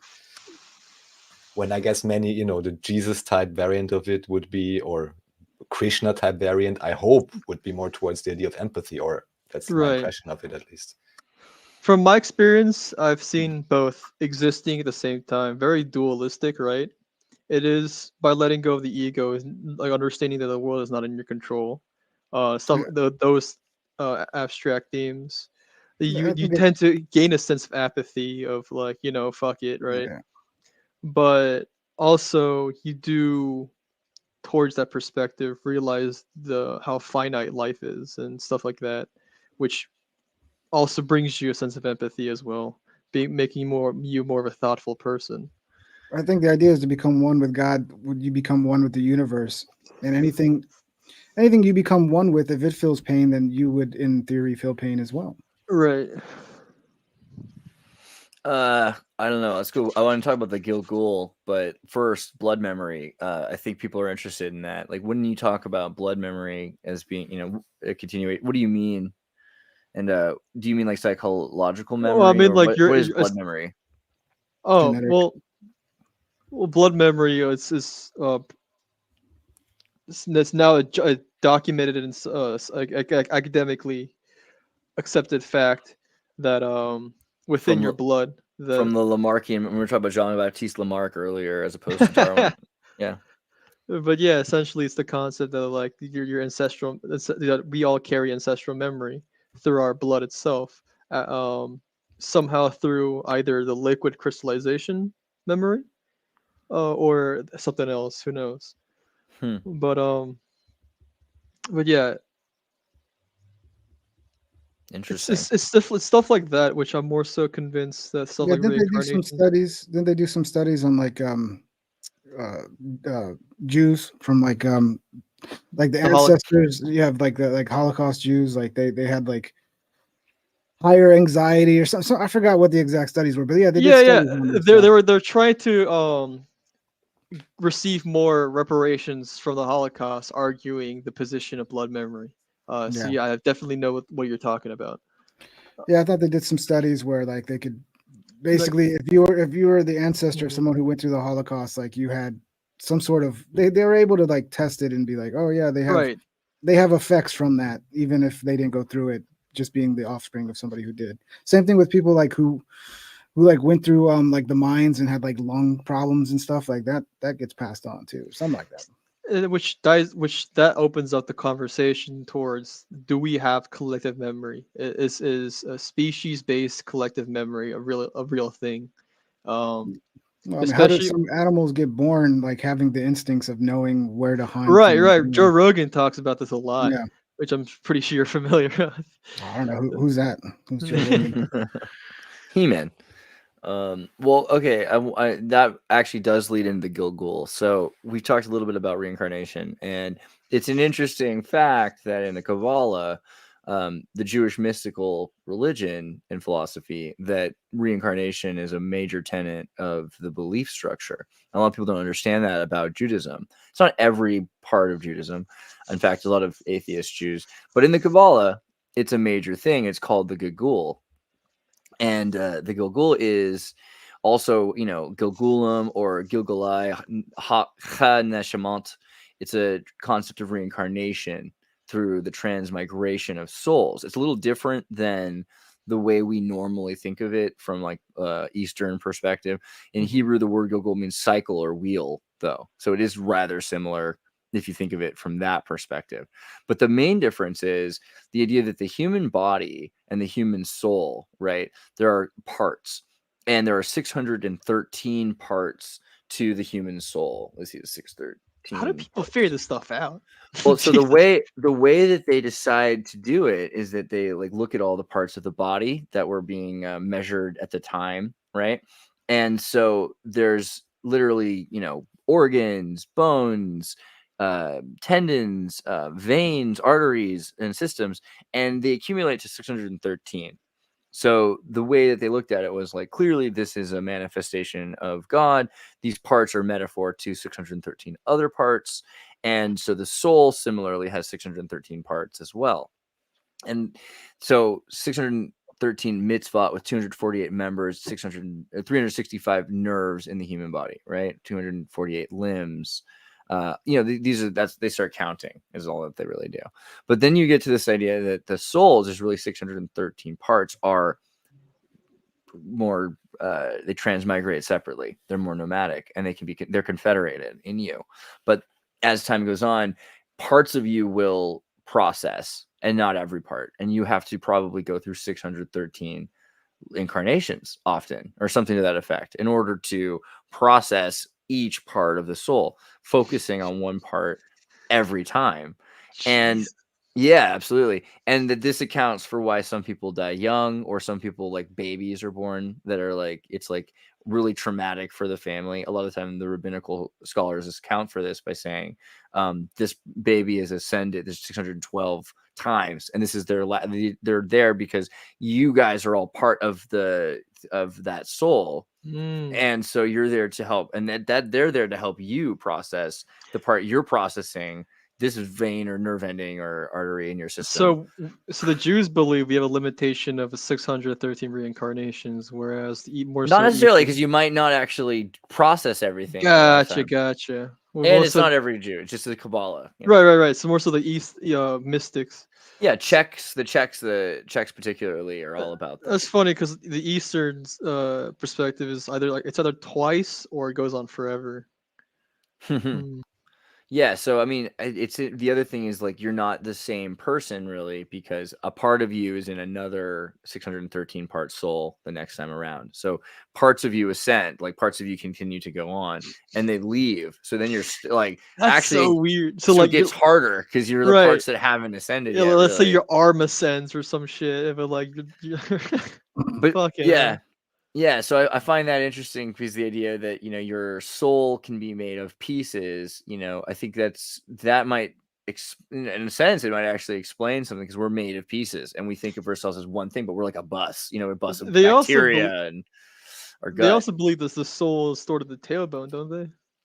Well, I think that the idea that there's like the key, or like it's tied, it's like nailed to this sacrum, essentially. Right. It's like the final chakra or something. Yeah, but I don't know. Kurt, you fell asleep? No, I'm just kidding. How you doing? He's bored of us, man. He's like, shut up, you idiots. No, I think he's counting how many angels can dance on the head of a pin, right? Like, what's up? No. Is there a question? Just got anything to add? Yeah, what do you think about the soul, reincarnation, working through life? Do you think that we're processing stuff generation by generation? Oh, yes. Well, I think that ties in to what we were discussing earlier. Like, if there is something out there just using us all as tools to express itself, then yeah, like it's totally just reincarnation. That's all it is. It's and my main point with the elk and the deer, it was that we don't have to view all these things or ourselves as just fighting for life. It doesn't have to be just viewed as survival. It can be viewed as functionality of being a guard for the whole of the expression. So these deer, they might just, not be looking at their environments and saying, oh shit, how do I survive this? Like, no, they're an organ to that environment. So in some way they are necessary. And we, as maybe predators or other parts of the ecosystem, we play that function of saying, okay, we're going to make sure that you are in check, and there are other forces keeping us in check. And that might be the problem with humanity, is that there's not as many forces keeping us in check. Now we have brains. But as far as that coming keep each other in check pretty well, I think, so far. Yeah. This week, man, I don't know. Yeah, as far as reincarnation, then yeah, that I think that's the main point here, is that we like to think that we're individuals. We live in a hyper individualistic culture, but we only have so many words we can use to express ourselves. And, language evolves too, whatever. But if we think that we're unique and that we're an individual, if it try to write down on a list of personality characteristics that make you unique. None of those characteristics are actually unique. They were words that were given to you from a collective. So Xirtus, I was gonna say. So I kind of want that one. Sorry, keep going. That isn't to say that you don't have a soul, but we need, there's so much that you could say about what it means to have a soul. And nodes, there's a soul web, and everything has that meaning of being a soul, like the soul of a butterfly, the soul of an elk or a deer, of a wolf, of a cell in your body, you as a collective, your soul as well. Those souls are distinct and out there, but I think in Hindu practice they would say that they're all meaningful. They're all the representation of God in and of themselves. That those are the end product, So, but those souls can intermingle and also, create new souls, and you do see them as distinct, but that's where there's kind of like an inversion point, whereas they're all so distinct. They're so distinct and unique that they all just rebind together, and it's all the same thing. It's all the same God and connection all over again. The perfect metaphor is the deer. I always got in trouble because like, look at all those deers over there. And be like, it's deer. It's deer. And like, yeah, but there's a lot of deers, aren't there? Isn't it? No, it's deer. So the idea that you can have a singularity of thousands of deer, or like billions of deer, or one deer, is really interesting, right? And that you could say you love and care for deer because you have to kill deer occasionally, to keep the deer alive. I mean, this is what's going on in Japan, right? They have a surplus of deer because they let them live too long. Now they have to sell sliced deer meat in the park. They don't know what else to do. They're just like, they give you money for killing deer. It's like the baby seals in Canada. It's crazy. Yeah. So with that being said, so life has apparently been around for hundreds of thousands of years at least, and that's an adorable puppy. We're just going to He's 11 years old. He's not a puppy. And that puppy won't die. It'll be the only thing that doesn't die. He's also a reincarnated monk, according to the Tibets. I believe it. I love the Tibets. I want to go to Tibet someday. But yeah, so, and you could get in all sorts of things. There's the Buddhist book of The Living and Dying. That's one of the lamas wrote that book and was supposed to give a reinterpretation of what the Book of the Dead means, but also give some functional context. And there's some cool things that I think you can draw out from Buddhism. They try to get a little sciencey about what happens to the soul when you die.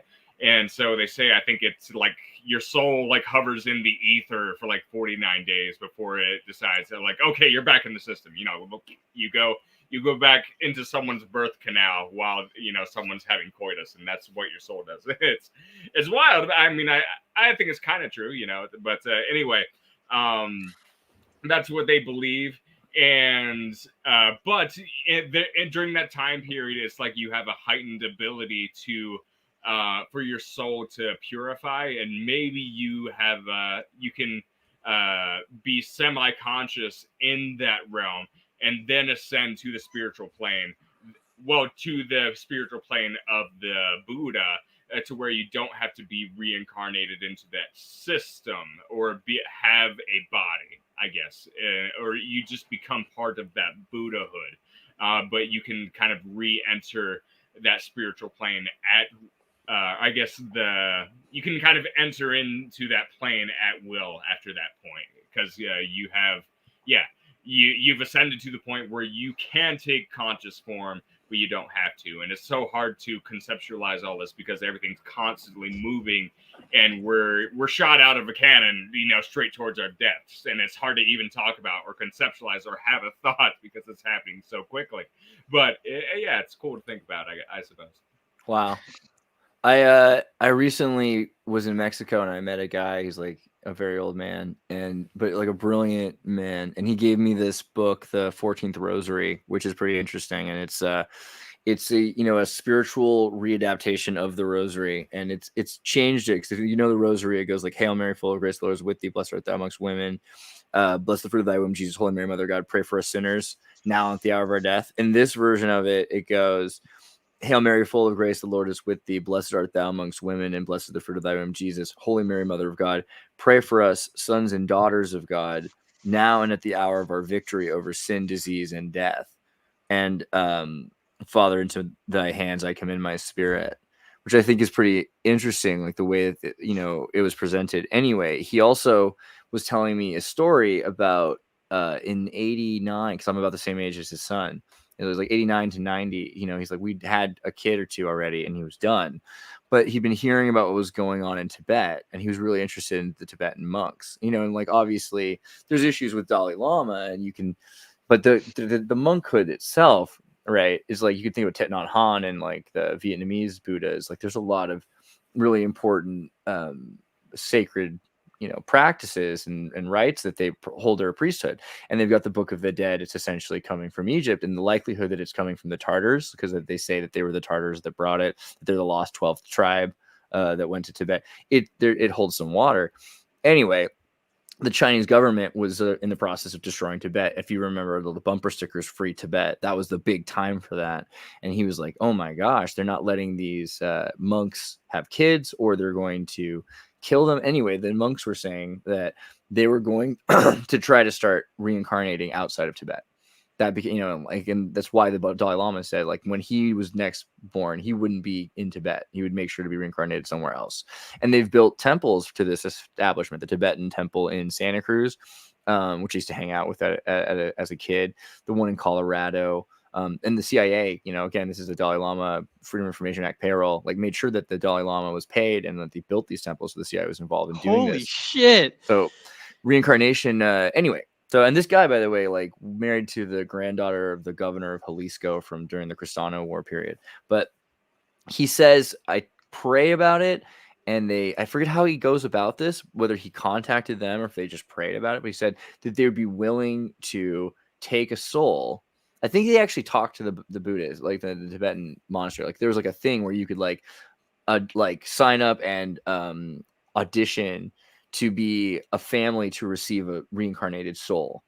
And they applied, and the Buddhists liked this family. And so he ended up having a kid with his wife. And they were it was already like later, so pseudo miraculous, because like they weren't planning on it, and they didn't think it was necessarily even that possible at that point. But if it had, and then it just all worked out. This kid's born, and this whole life he's like a monk, it's like the most obvious thing. Like, granted, maybe he's thinking it, but he doesn't like their food. He doesn't like to eat meat. He instantly is a vegetarian and is like still a vegetarian. He's the pictures of this kid in his face. You can see all of his life. He looks like a Tibetan. He smiles like the monks smile in these pictures, with a big old grin and everything like that, even though he's just a Spanish kid. And then at some point there's Buddhists. They're like, he's 15 or 12, or I think he's like 12. And they're walking through, and there's like Tibetan monks that are, for whatever reason, in Guadalajara. And they walk up to them and they talk to them. And they say, or no. They were in like Colorado or something like that, but they happened to be, they're like, wow, there's a Buddhist temple here. I think it is. So they talk to them and like introduce the kid, and they're like, tell the story of how this happened. And they're like, yeah, like, obviously, they totally they believe this and they accept this, that this kid. Then there's a photo of these monks with them, and they all look like twins. You know what I mean? They look with their faces, even though the rest of their, like, they're wearing outfits and he's wearing normal clothes, but you can just see like the soul of this kid is just like, it's perfectly imbalanced. And as they're leaving, to his mother and his father die. Like, his mother gets hit by a car, and his father has like a heart attack within the next like month while they're there near the temple. and is super traumatic for their family. But they're under the impression then that their souls got put into the temple, right? Wait, so how would you direct whose soul goes into what body? That's fucking interesting. Buddhists totally believe in magic. Yeah. There's no way around it. It's but No. like how Marvel has basically Tibetan monks doing like the whole Doctor No, Strange look, thing, I get it and all, but like if this was true, and if this was an actual industry that's been going on of where people can allocate different souls to different bodies or whatever, then this would justify the entire transhumanist position and legitimize the shit they believe in. Which is why they made the Matrix, I think. Probably. Yeah. It also makes perfect sense why the fucking billionaires think they can live on forever. Dude, $1 billion Buddhism. If this really was the case where you can pass on someone's soul to someone else, like to a different family, and like know where it's going, and then end up being born to look damn near exactly the same as your previous body, that's fucking. If that was true, then this whole Alex Jones transhumanist shit that he's been going on about is completely true and is possible, which is scary to think about. One thing you should read about in that book, I forget who the author's name is, but you can search it. But they talk about the rainbow body. So like, yeah, I've heard about it. Yeah, how like when you get cremated, you produce beads. Well, what I read was different than that. Essentially, there would be these monks that would get so good at like meditation, and they would achieve enlightenment over their lifetimes, where basically they would see their death approaching and start meditating, and they would meditate all the way up until the moment of their death, and their death would essentially be such a sort of purification, and it would translate into their bodies, and essentially in that period of 49 days, if I have that number right, 49 days, they would be in their temple or place of death. They would leave the bodies there to allow the soul to have that transition, but their bodies would reportedly totally dissipate, and they would turn essentially into a rainbow, like make the entire room prismatic for that entire 49 days. I mean, that's probably compared to Western civilization, that's one of the wilder claims that would be out there. But there's these guys adhere to pretty well, and that's why Right. I think fantastical claims are pretty fun. I think the West sees these claims as like a sort of competition. Like, no, that's not science.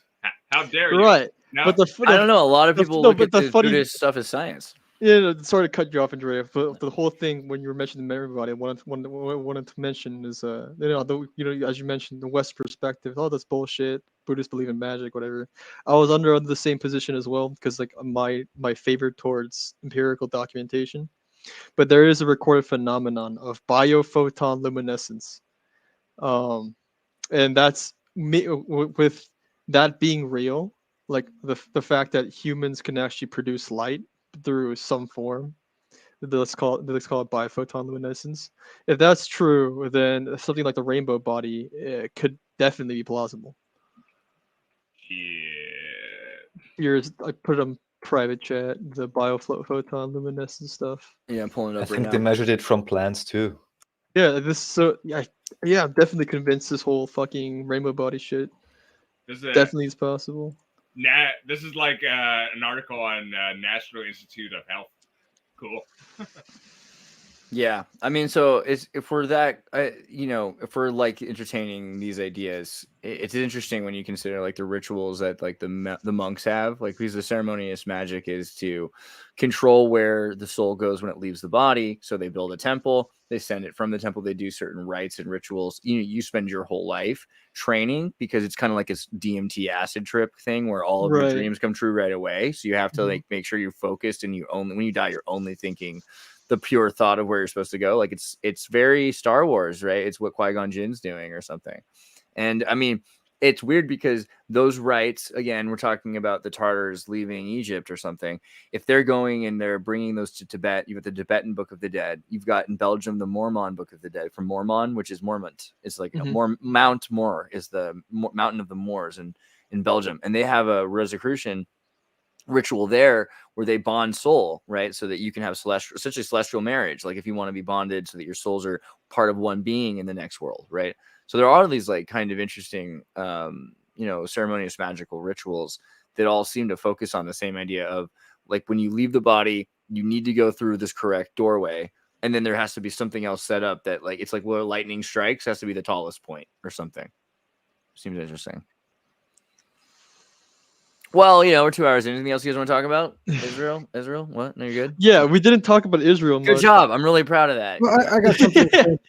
Can I say something about Israel real quick? All right, sure. Yeah, exactly.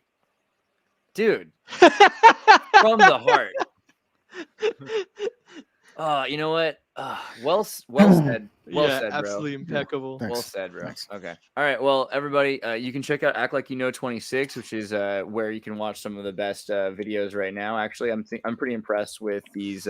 Raphael's put up some interesting talks. He's got a dozen, I think, or more talks with David Ewing Jr.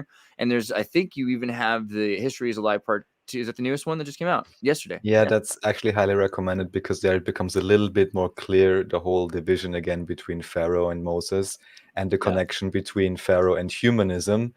And, going a bit into the different layers, I think it's quite I really want to expand on the Jesuits, Pharaoh and Koran episode. I thought that was rather interesting, particularly talking about the Farisi family. I would recommend to people watching the Jesuits and the Pharaoh episode, and just consider this is great. This AI art you're doing God's work here. That's really good.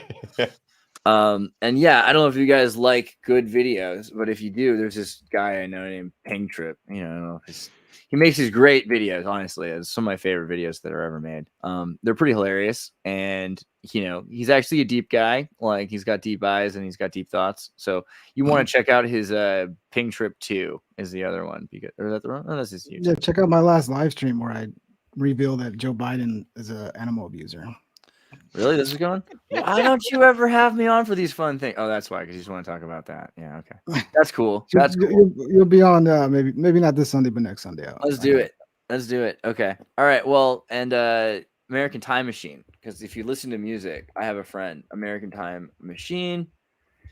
He does the best music. This is the kind of music I listen to. If you want to be cool like me, you listen to the American Time Machine. Manufacturing. Game Over. Is that the new album? Game Over. Yeah. Dude, super good. You can't hear this first song. There it is.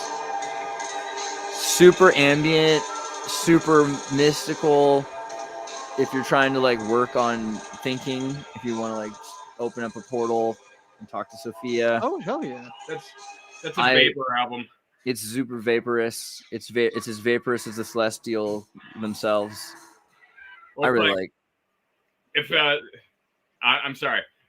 Vapor, a lot of people, it's a very niche genre, I guess, but like I try to do a lot of different things within that genre because I think it's a little bit unexplored. So I thought that was a really interesting path to go down, to see what you can do with a lot of samples from like 90s video games and how far you can take them, and more of legitimizing the sounds themselves than just doing something more on the simpler side of just like slowing down the tempo or spacing them out, but like really more validating that timbre, I suppose. But yeah, sorry. Don't be sorrowful. Never be sorrowful. It's one of the most beautiful albums. So I love what you said. It's ambient vapor. It's symphonic vapor. It's intellectual vapor. It's more than just a wave. It's like a tsunami. It's great. Can I ask where's Seth? Seth is he didn't want to talk about Israel. I feel like it's a hard week for a lot of people, and like I even felt bad that we even brought it up at all, because I was really trying really hard to focus. I think we did a really good job focusing on what matters, and not to say that we don't like pray. We pray for the future. We pray for peace. We pray for people. Pray for all of mankind. And I pray for the devil, because Mark Twain said, those of you who pray for all those like Christians out there, who amongst you remember to pray for the devil who needs it most? So, Lord, like take care of that devil. We missed you, Seth. Come back We next missed you, time. Seth. We missed you, Seth. And Douglas, we missed you too. I love you. Yeah, Douglas, too. I can't watch Loki without thinking about Doug. He's just And Sam, the little weird puppet guy. Sam had some internet problems, but he sent a stripper money. So after this, fried chicken, Yeah. Okay. Guys, love you. See you next time. Peace. Hell yeah.